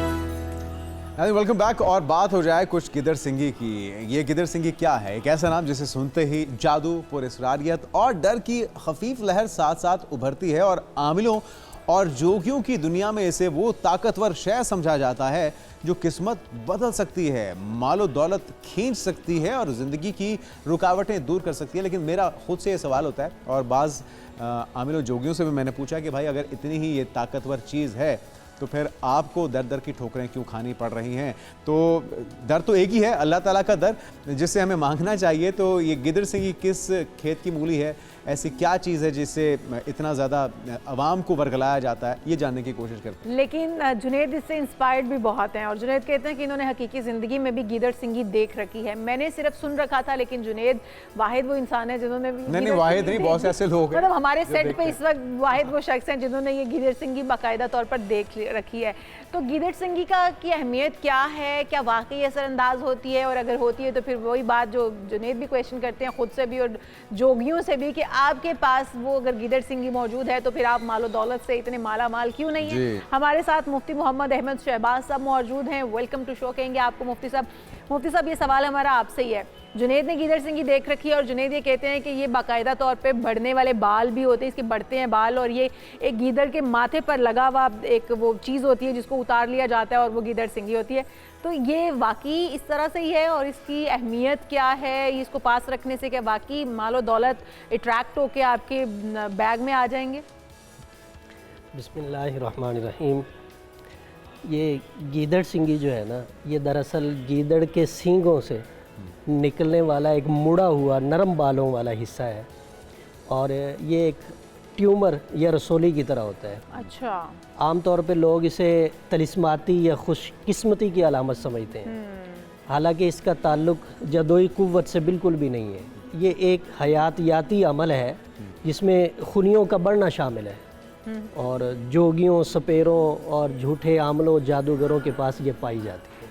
ठीक है। जहाँ तक बात है इसके वजूद का, तो ये मौजूद है, सिर्फ इन्होंने नहीं देखी, मैंने खुद देखी हुई है। एक जगह इत्तेफाक हुआ एक घर में जाने का, तो उन्होंने लाके दिखाई कि जी ये हमें फ़लाँ बाबे ने दी थी और उसने कहा था कि ये घर में रख लें, और अच्छी खासी रकम जो है वो उसने ली थी उस मद में। मैंने उनसे कहा कि कितना अरसा हो गया है? कहने लगे ये हमें 3रा साल हो गया है। मैंने कहा फिर कोई फ़र्क? कहते कोई ख़ास फ़र्क नहीं है, बस हम इसकी देखभाल कर रहे हैं, ये बढ़ रही है। और देखभाल इसकी सिंदूर से की जाती है? हाँ, सिंदूर उस पर डालते हैं। ये क्या साइंटिफिक रीज़न है, कुछ समझ में आती है? कोई ख़ास वजह नहीं है इसकी। मैं इसका पस मंज़र आपको बता देता हूँ कि वो एक शख्स था, उसे मिली, उसने लाके अपनी दुकान में रख ली, उसकी दुकान थी। अब इत्तेफाक ये हुआ, इत्तेफाक क्या हुआ, अल्लाह की तरफ से होता है, गाहक भी अल्लाह भेजता है और रिज़्क़ भी वसी अल्लाह करता है। ये हम मुसलमान हैं, हमारा ईमान और अक़ीदा है। उसके पास गाहकों का आना जाना हो गया, उसने दूसरे दुकानदार से शेयर किया, उसने भी रख ली लेके, उसने तीसरे से किया, ये एक सिलसिला चल गया। यानी एक गलत निस्बत जो है वो अकीदा बन गई, हालांकि हकीकत कुछ नहीं है।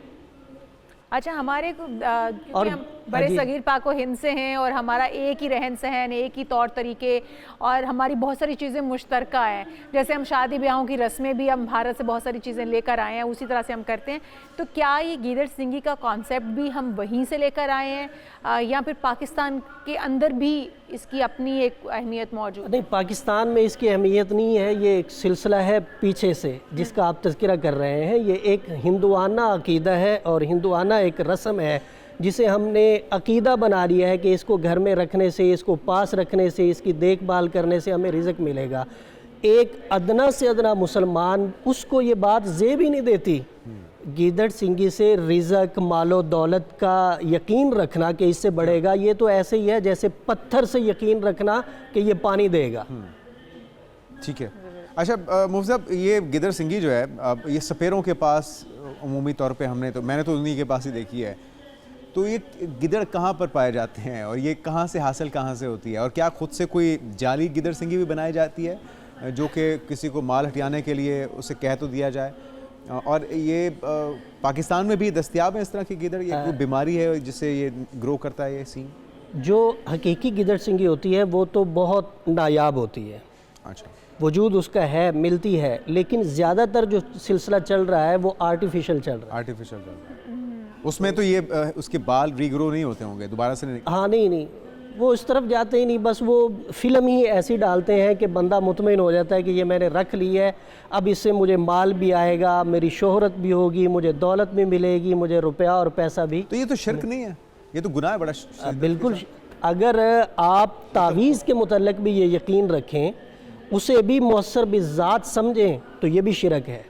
तावीज़ है जिसके ऊपर कलाम पाक लिखना है, उसके मुतल्लिक़ भी ये है। तो ये तो एक पत्थर है, एक चीज़ है, एक जानवर के जिस्म से निकला हुआ हिस्सा है, उसके मुतल्लिक़ ये यकीन रखना ये मुशरकों की अलामत है। और इंसान इस तरह का अकीदा रखते हुए शिरक के दहाने पे खड़ा हो जाता है। और अल्लाह को जादू टोना करने वाले भी इस्तेमाल करते हैं? जी बिल्कुल करते हैं, जादू टोना इस्तेमाल करने वाले। चीज़ है ना, जानवर के उससे निकली हुई बॉडी से निकला हुआ एक पार्ट है। इससे कोई ऐसी वो नहीं है कि जादू किया जा सके। जादूगर इसको इस्तेमाल करते हैं लेकिन लोगों को बेचने के लिए, उनसे पैसे हासिल करने के लिए।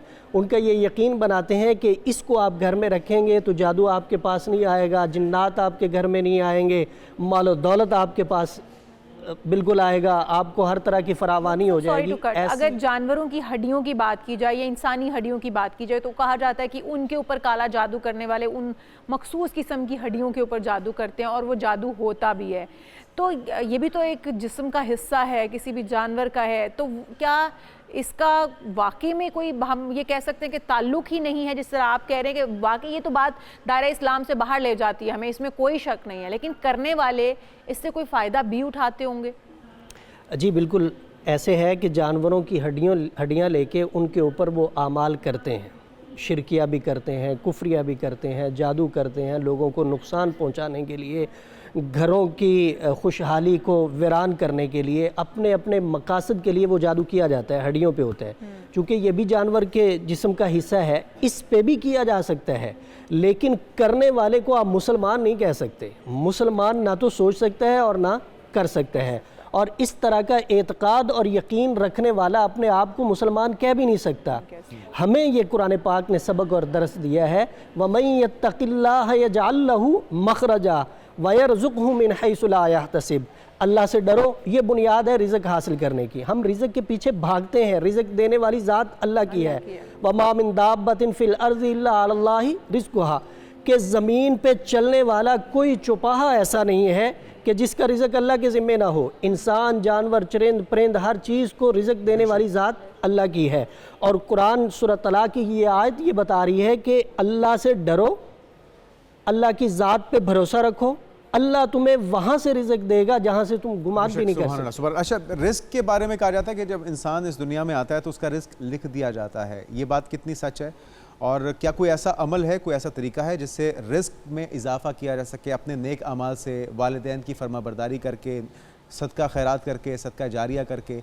ये ज़रा अगर इसकी वजाहत कर सकें, वो खास कलाम भी अगर आप बता सकें। जी, ये तो बिल्कुल सिंपल सी बात है और हमारे इस्लाम के अंदर इसको वजाहत के साथ बयान किया गया है। तकदीर की दो चीज़ें हैं, एक तकदीर है मुअल्लक, कि ये अमल के साथ जुड़ी हुई है। यकीनन बंदा आता है दुनिया में, अपना रिज़्क लिखवा के लाता है, अपनी उम्र लिखवा के लाता है, लेकिन साथ हदीस पाक के अंदर ये बात वाज़े तौर पे बताई गई है कि अगर कोई शख्स सदका करेगा अल्लाह उसके माल में बरकत देगा, अल्लाह उस पे आने वाली बलाओं को टालेगा। अगर कोई वालदैन की खिदमत करेगा अल्लाह उसके रिज़्क में भी बरकत देगा, अल्लाह उसकी उम्र में भी बरकत देगा। तो ये तो एक वाज़े चीज़ है कि अमाल के साथ तकदीर को बदला जा सकता है, दुआ के साथ तकदीर को बदला जा सकता है। लेकिन गीदड़ सिंगी के साथ कुछ भी बदला नहीं जा सकता, इसलिए जो लोग गीदड़ सिंगी को अपने पास रख के बैठे हुए हैं या जो जोगी और आमिल उनको गीदड़ सिंगी देते हैं, तो इससे परहेज़ कीजिए।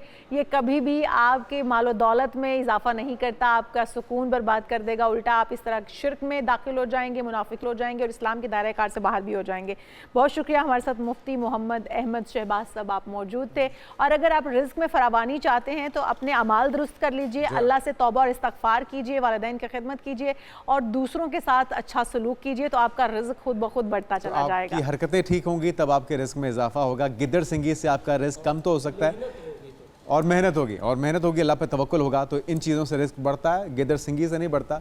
हाँ, उसका रिस्क बढ़ेगा जिससे आप ये ख़रीद रहे हैं, वो आमिल बागा भी हो सकता है, वो पाखंडी कोई सपेरा भी हो सकता है। बिल्कुल जी, आगे बढ़ते हैं और आपको बताएं कि बांग्लादेश प्रीमियर लीग BPL के लिए 9 कौमी क्रिकेटर्स को NOC जारी कर दिए गए हैं। पाकिस्तान क्रिकेट बोर्ड PCB ने अब तक की NOC फहरिस्त अपडेट कर दी है और BPL के लिए कौमी क्रिकेटर्स को 23 जनवरी 2026 तक NOC जारी कर दिया गया है। इन क्रिकेटर्स में 3 बड़े नाम मोहम्मद नवाज, फ़हीम अशरफ और साहबजादा फरहान भी शामिल हैं। इसके अलावा हुसैन तलत भी हैं, एहसानुल्लाह, हैदर अली, अबरार अहमद, ख्वाजा नाफे और सलमान इरशाद को NOC जारी किया गया है।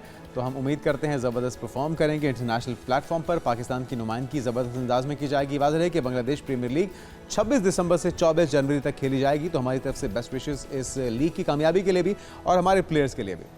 बिल्कुल जी, यहाँ पर एक ब्रेक शामिल करते हैं। जब ब्रेक से वापस आएंगे तो आपको बताएंगे कि IVF अब जो बे औलाद जोड़े हैं उनके लिए एक नई टेक्नोलॉजी IVF मुतारिफ करवाई जा रही है, जिसके बाद अब वो बे औलाद जोड़े भी औलाद हासिल कर सकते हैं। तरीक़ाकार क्या होगा, हमारे साथ डॉक्टर मौजूद होंगी, समीना मुफ्ती साहिबा, उनको भी शामिल गुफ्तगू करेंगे। लेकिन इस ब्रेक के बाद stay with us. Welcome back. और अब बात हो जाए कुछ बे औलाद जोड़ों के लिए। IVF जदीद तिब की एक अजीम नेमत बनकर उभरा है, एक ऐसा तरीका इलाज जिसने लाखों घरानों में वो खुशी वापस लौटाई है जिसकी उम्मीद वो छोड़ चुके थे। और पाकिस्तान में अब हर 5 में से 1 जोड़े को औलाद के हुसूल के लिए तिबी मदद दरकार होती है। मगर मसला ये है कि हम में से अक्सर इस सफ़र की पेचीदगियों, दुरुस्त वक्त, दुरुस्त तशखीस और असल वजूहात से वाकिफ़ नहीं होते। जी हाँ, तो क्या हर बे औलाद जोड़े को IVF की तरफ जाना चाहिए? ख़वातीन की बढ़ती हुई उम्र माँ बनने के इम्कानात को कम कर देती है, तो क्या सही वक्त क्या होगा और IVF किन सूरतों में करवाना चाहिए? आज हमारे साथ मौजूद हैं डॉक्टर समीना हक साहिबा, गायनोकोलॉजिस्ट हैं, लेप्रोस्कोपी स्पेशलिस्ट भी हैं, IVF स्पेशलिस्ट भी हैं। वेलकम टू शो कहेंगे डॉक्टर साहिबा आपको। थैंक यू डॉक्टर साहब। बहुत सारे सवाल होते हैं हमारे जहनों में और स्पेशली ख़वातीन से जुड़ा हुआ मामला इसलिए भी है कि जब औलाद नहीं होती है तो उसको ताने खातून को सुनने को मिलते हैं। शौहर भी ब्लेम गेम करता है, खातून के ऊपर रखता है, ससुराल वाले भी और सोसाइटी भी हमारी। तो इसलिए ख़वातीन का माँ बनना बहुत ज़रूरी है एक शादीशुदा जोड़े में होते हुए रहते हुए। क्या तरीक़ाकार होता है? पहले उससे पहले हम ये जानेंगे कि क्या हर बे औलाद जोड़े के ऊपर IVF काम करता है और IVF ही करवा लेना चाहिए उसे? बेटे, ये एक मिसअंडरस्टैंडिंग है लोगों को। 1 साल होता है, 1.5 साल होता है तो वो चलते हैं कि अच्छा चलो जी टेस्ट ट्यूब बेबी करा लेते हैं। तो ये कॉन्सेप्ट सही नहीं है, क्योंकि बहुत सी ऐसी चीज़ें होती हैं जिसमें थोड़ी सी हेल्प उस कपल को चाहिए होती है और वो प्रेगनेंसी अचीव कर लेते हैं। तो IVF सब के लिए नहीं है। एक तो ये महंगा बहुत है, लोग अपने सारी जमा पूंजी इकट्ठी करके आते हैं और पॉजिटिव अगर आ गया तो वो एक अननेसेसरी खर्चा कर लिया उन्होंने, क्योंकि उनका तो किसी और तरीके से भी इलाज हो सकता था, खामखा इतना ज़्यादा उन्होंने खर्चा किया। और सेकेंडली वो लोग जिनका काफ़ी ज़्यादा प्रॉब्लम होता है, जैसे मेल में अगर स्पर्म्स कम हैं, जिनको मैंडेटरी है कि उन्होंने करना है, ये गाइडलाइंस बहुत ज़रूरी हैं कि लोगों को पता हो कि कहाँ टेस्ट ट्यूब बेबी ही इलाज है। तो कौन से स्टेप्स हैं डॉक्टर साहब, ये जिस तरह आप बता रही हैं कि ये तो आखिरी हल है, इससे पहले वो कौन कौन से मराहिल हैं जिससे गुजरना चाहिए, वो कौन कौन से टेस्ट हैं, वो कौन कौन से डेफिशिएंसीज या मसाइल हो सकते हैं जिसको देखने के बाद, परखने जांचने के बाद फिर IVF की तरफ बढ़ना चाहिए? बिल्कुल आपने पर्टिनेंट क्वेश्चन किया है। मैं बारहा ये बहुत से शोज़ में बता चुकी हूँ कि अगर देखें, पहले तो शादी से पहले ही एक सीमेन एनालिसिस बच्चा अपना करा ले, खामोशी से सीक्रेसी में जाके करा ले, 1000-1500 का वो टेस्ट होता है, उससे उसको अपना एग्जैक्ट पता चल जाएगा कि मेरे में स्पर्म्स हैं कि नहीं हैं, उससे अपनी शादी के फ़ैसले करे। और माँ बाप बच्ची का अल्ट्रासाउंड ज़रूर करवा लें कि वहाँ रसौली है या एग्स हैं भी कि नहीं हैं, ठीक है, यूट्रस के क्या हालात हैं, यूट्रस डेवलप भी हुआ है कि नहीं। अब बहुत सी बच्चियाँ हमारे पास, I don't know what's wrong, कि यूट्रस डेवलप ही नहीं हुआ, ओवरीज हैं, यूट्रस डेवलप नहीं हुआ, तो ये शादी से पहले एक तो स्कैन, फिर अगर 3 महीने में प्रेगनेंसी अचीव नहीं हुई है तो फिर क्या करें कि एक अल्ट्रासाउंड करा लें बच्ची का और एक सीमन एनालिसिस करा लें लड़के का। अगर दोनों में कोई प्रॉब्लम नहीं है फिर 6 मंथ्स वेट कर लें, लेकिन उसके बाद फिर एक मुस्तनिद डॉक्टर के पास जाइए, इधर उधर नहीं कि अच्छा हम दाई को दिखा लेते हैं या हकीम की दवाई खा लेते हैं या हम ऐसे कर लेते हैं वैसे कर लेते हैं, दम करा लेते हैं, ऐसा कुछ नहीं है। कुछ ना कुछ रीज़न होता है जिसकी वजह से ये प्रॉब्लम होता है, तो वो रीज़न ढूंढना बहुत ज़रूरी है। अच्छा, अब एक तो रीज़न आपने पहले पता करा ली कि आपको अब IVF की ही ज़रूरत है, आपके अंदर कॉम्प्लिकेशंस ऐसी हैं या स्पर्म काउंट ठीक नहीं है या खातून के अंदर एग्स की मिकदार या उनकी क्वांटिटी या उनकी फ्रीक्वेंसी या जो भी है वो प्रॉपर नहीं है। अब IVF पे आ गए। IVF बहुत सारी जगहों पर इसलिए भी करवाया जाता है कि उन्हें जेंडर सिलेक्शन करनी होती है, तो वो IVF पे जाते हैं कि बेटी चाहिए या बेटा ही चाहिए, वो लोग भी इसके ऊपर IVF के ऊपर आते हैं। अब टेस्ट हो गए, आगाज़ टेस्ट जो आपने IVF के लिए करवाने हैं वो कौन से होंगे, और फिर उसके बाद जो ट्रीटमेंट स्टार्ट होगी, कहते हैं हार्मोन बहुत इसमें इम्बैलेंस हो जाते हैं, हार्मोन बहुत ज़्यादा आपके फ्लक्चुएट करना शुरू कर देते हैं, तो वो तरीक़ाकार भी हमें बताइएगा, समझाइए। बेटे, पहली बात तो ये है कि मैं एडवाइस नहीं करूँगी कि जेंडर सिलेक्शन के लिए आएँ। देखिए, जिसके पास बच्चा है और जिसके पास नहीं है उसमें तो ज़मीन आसमान का फ़र्क है, ठीक है। जिसके पास बेटे हैं और बेटियां, उनमें कोई ख़ास फ़र्क नहीं। इसलिए मैं ये एडवाइस, ये जेंडर सिलेक्शन के ऊपर मैं एडवाइस दो कि हमारे सेंटर पे और तकरीबन सब सेंटर्स पे ये फैसिलिटी मौजूद है। क्योंकि जब बच्चा डेवलप हो रहा होता है तो वो जब कोई 5 डेज़ की स्टेज पे पहुंचता है तो उसके सेल्स अलग हो जाते हैं, जहाँ बच्चे ने बनना है और जहाँ प्लेसेंटा ने बनना है। तो बच्चे वाले सेल्स को तो हम नहीं छेड़ते, हम जहाँ पे प्लेसेंटा डेवलप हो रहा होता है वहाँ पे हम कोई एक सेल निकाल के और बायोप्सी उसकी लेके और हम फिर उसमें से देखते हैं कि ये बेटा है कि बेटी है, इसकी कोई मौरूसी बीमारी तो नहीं है। बहुत सी बीमारियाँ होती हैं जो हम चेक करके तो उसमें से वो वाले फीटसेस एक्सक्लूड कर सकते हैं। थैलासीमिया है, ये मोंगोलिज्म है और बहुत सारी डिजीज़ हैं। तो ऐसे फीटसेस को हम डिस्कार्ड कर देते हैं क्योंकि वो तो डिजीज्ड फीटसेस है ना। तो फ़ायदा तो बहुत है, लेकिन जेंडर सिलेक्शन के ऊपर जाना मेरे ख्याल में कोई इतना ज़रूरी नहीं है, गैर ज़रूरी ये खर्चा लोग करते हैं। ठीक है डॉक्टर साहब, इससे पहले कि मज़ीद IVF के पहलुओं पर बात करें, थोड़ा सा अगर रीजंस पे आ जाएं कि इनफर्टिलिटी की वजूहात क्या क्या हो सकती हैं, वो क्या गलतियां होती हैं, क्या ये जेनेरिक होता है, पेरेंट्स की तरफ से ये मामला आता है, मर्द अमूमी तौर पे जिस तरह से हम प्रोग्राम के आगाज़ में बात करते हैं, खुदा न खास्ता औलाद ना हो तो डायरेक्टली हिट किया जाता है औरत को। मर्द भी बांझ हो सकता है, मर्द की तरफ से ज़्यादा रीज़न होती है, औरत की तरफ से ज़्यादा होती है, इक्वली दोनों में किसी में प्रॉब्लम हो सकती है, वजूहात भी बताइएगा। और फिर ये अमूमी तौर पर अगर ज़्यादा एज डिफरेंस हो, मर्द और औरत जिनका आपस में निकाह हुआ है, शादी के बंधन में बंधे हैं, अगर एज डिफरेंस ज़्यादा हो, औरत की एज 35 से प्लस हो या मर्द की एज कम है या उसकी ज़्यादा है, ये जो एज डिफरेंस है ये भी एक वजह बनता है? बेटे, औरत की एज इज़ इम्पॉर्टेंट, डिफरेंस का कोई ख़ास फ़र्क नहीं पड़ता। अच्छा, ठीक है। Age is very important. जैसे कि जो बायोलॉजिकल क्लॉक है, औरत में 2 क्लॉक्स चल रही होती हैं। एक बायोलॉजिकल क्लॉक जबकि वो माँ के पेट से निकली है उस वक्त से क्लॉक चल रही है उसकी, ठीक है, और वो 30-35 साल तक डिक्लाइन आना शुरू हो जाता है, बड़ा सिवियर उन अंडों की क्वालिटी में, अंडों के नंबर 30 के बाद 30 के बाद, यस, 35 के बाद तो एक शार्प डिक्लाइन आता है ना, क्वालिटी में भी और नंबर ऑफ एग्स में भी। और एक क्लॉक चल रही होती है, सर्केडियन रिदम होती है, हम उसके ऊपर बिल्कुल गौर नहीं कर रहे। ये जो सूरज की शुआएं हैं ना, ये उस सर्केडियन रिदम को, ओव्यूलेशन के ऊपर, अब अगर बच्ची रात को जाग रही है, दिन को सो रही है, वो सर्केडियन रिदम तो होगी नहीं, ओव्यूलेशन तो होगी नहीं। तो सारी खराबियाँ हमारे लाइफस्टाइल से, हमारी डाइट से। फिर ये जो हम प्लास्टिक का इस्तेमाल है, पॉलिएस्टर का, ये मैं बार बार इसलिए बताती हूँ कि हम प्लास्टिक के बर्तनों में पानी रखते हैं, बोतलों में, फ्रिज के अंदर हमारे प्लास्टिक के बर्तन हैं, पॉलिएस्टर के कपड़े हैं, पॉलिएस्टर की रज़ाइयाँ हैं, हम मास्क पहनते हैं पॉलिएस्टर का, वो भी सारा अंदर जाके हार्मोन, इनको कहते हैं हार्मोन डिसरप्टर्स। ये मेकअप, परफ्यूम्स, रोल ऑन्स, ये सारी चीज़ें, lotions, face wash, body wash, ये सारे के सारे हार्मोन डिसरप्टर्स हैं। बॉडी हार्मोन्स पे ही चलती है, ये सारे हार्मोन्स को डिसरप्ट कर देते हैं। तो इसलिए मेल में ज़्यादा इनफर्टिलिटी आ रही है। हमारे पास जो 100 कपल अगर आएँ तो उनमें से 60 में मेल का डिफेक्ट है।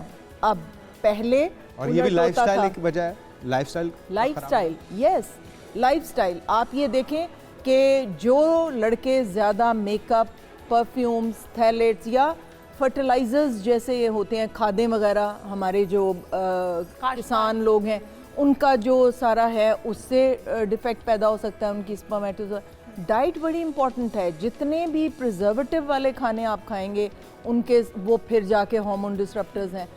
हर चीज़ जो है, हम जिस आर्टिफिशियल वर्ल्ड में इस वक्त रह रहे हैं, परफ्यूम्स हैं, सेंटेड कैंडल्स हैं, एयर फ्रेशनर्स हैं, मच्छर मार दवाएं हैं, फिनाइल है, डेटॉल है, so all these are hormone disrupt. अच्छा डॉक्टर साहब, अब अनयूजुअल प्रेगनेंसीज बहुत ज़्यादा हो रही हैं, लाइक स्कार्ड प्रेगनेंसी हो गई, ट्यूब प्रेगनेंसी हो गई, और इस तरह की बहुत सारी चीज़ें हम देख रहे हैं कि जो पहले नहीं सुनने में आती थी, अब वो चीज़ें भी हो रही हैं। इनकी वजूहात क्या हैं? और अगर एक बार किसी खातून के साथ ऐसा हो गया है कि स्कार्ड प्रेगनेंसी हो गई है, ट्यूब प्रेगनेंसी हो गई, तो क्या उसके बाद वो नॉर्मल कंसीव कर सकती है? और अगर कंसीव करती तो दोबारा वो चांसेस तो नहीं होंगे दोबारा उसी तरह की प्रेगनेंसी? बेटे, जो टीबी है ना हमारे मुल्क में, उसने ट्यूबों की प्रेगनेंसी बहुत कॉमन कर दी। टीबी ने? टीबी बीमारी, ट्यूबरक्लोसिस, टीबी ऑफ, तो टीबी आपके इस हवा में भी है। ये जिस स्टूडियो में हम बैठे हैं ये भरी हुई है टीबी के जरासीमों से। ये हवा, पाकिस्तान में इतनी टीबी है। तो ये टीबी का जरासीम, जब कुव्वत मुदाफ़ियत आपकी कम होगी, और कुव्वत मुदाफ़ियत कम होगी जब आप रातों को जागेंगे, दिन को सोएंगे, क्योंकि जो आपका इम्यून सिस्टम है वो रात को रिपेयर होता है। तो अगर इम्यून सिस्टम डाउन है, आपकी कुव्वत मुदाफ़ियत डाउन है, टीबी का जरासीम बहुत चालाक है, वो बॉडी में से गुजरेगा। औरतों में उसको ट्यूबें बहुत पसंद हैं। हल्की सी खांसी करेगा, हल्का सा बुखार चंद दिन होगा, लेकिन वो फ़ौरन पहुंचेगा ट्यूबों के ऊपर, और वहाँ पे सीलिया होते हैं, धागे होते हैं, वो लेके जाते हैं एग को और स्पर्म को। बड़ा खूबसूरत वो एक मैकेनिज़्म होता है, उसको ये डिसरप्ट कर देता है। पैचेस में वो धागे गायब कर देता है, और वहीं पे अंडा जाके लग जाता है और डेवलप होना शुरू होती है और ट्यूब फट जाती है। तो ये जो है, टीबी से बचना बहुत ज़रूरी है। टीबी के मरीज़ के पास बच्चियों को ना भेजें। मदरसों में मास्क पहने। मदरसों में बहुत ज़्यादा टीबी है, इतनी ज़्यादा, क्योंकि वो जब रिसाइट करते हैं ना तो ये ड्रॉपलेट्स गिरते हैं। इन ड्रॉपलेट्स में टीबी का जरासीम होता है। और तो स्कार प्रेगनेंसी की, और स्कार प्रेगनेंसी जो है वो अनफॉर्चुनेटली वो wrong stitching by the surgeon. अगर एक बहुत अनट्रेंड सर्जन है, उसने सही तरह उसकी स्टिचिंग प्रॉपरली नहीं की है यूट्रस की लेयर्स की, तो वो लुढ़कता जब वो एम्ब्रियो आएगा, वो जहाँ पे एक नीश देखेगा ना, एक वहाँ जाके लग जाएगा, तो वो स्कार में जाके इम्पैक्ट हो जाए। तो ये तो इनिशियली सर्जन की गलती है कि उसने एक होल सा छोड़ दिया और वो खुड्डा सा। और दोबारा अगर वो खातून प्रेग्नेंट होती है तो उसको, बेटे, अगर एक अगली बार आपने एक अच्छा सर्जन सेलेक्ट किया है और उसको बताएं कि ये मेरी स्कार प्रेगनेंसी थी, तो वो उसको अच्छी तरह स्कार प्रेगनेंसी निकालते हुए उसको इतना अच्छा रिपेयर करेगा कि वो दोबारा उसका चांस। लास्ट डॉक्टर जाते जाते आईवीएफ जो प्रेगनेंसी है वो कितना कॉस्ट करती है, और शरीर लिहाज से ये ठीक है? कोई शरीर लिहाज से बिल्कुल ठीक है, एज लॉन्ग एज मर्द के जरासीम, खावंद के जरासीम और बीवी के एग्स आपस में ठीक है। हाँ, तो हम डोनर एग, डोनर स्पर्म नहीं करते, और कॉस्टली बहुत ज़्यादा है, क्योंकि अगर एक औरत हमारे पास लेट एज में आती है, उसकी ओवरीज बड़ी ढीठ है, उसमें से अंडे नहीं निकल सकते।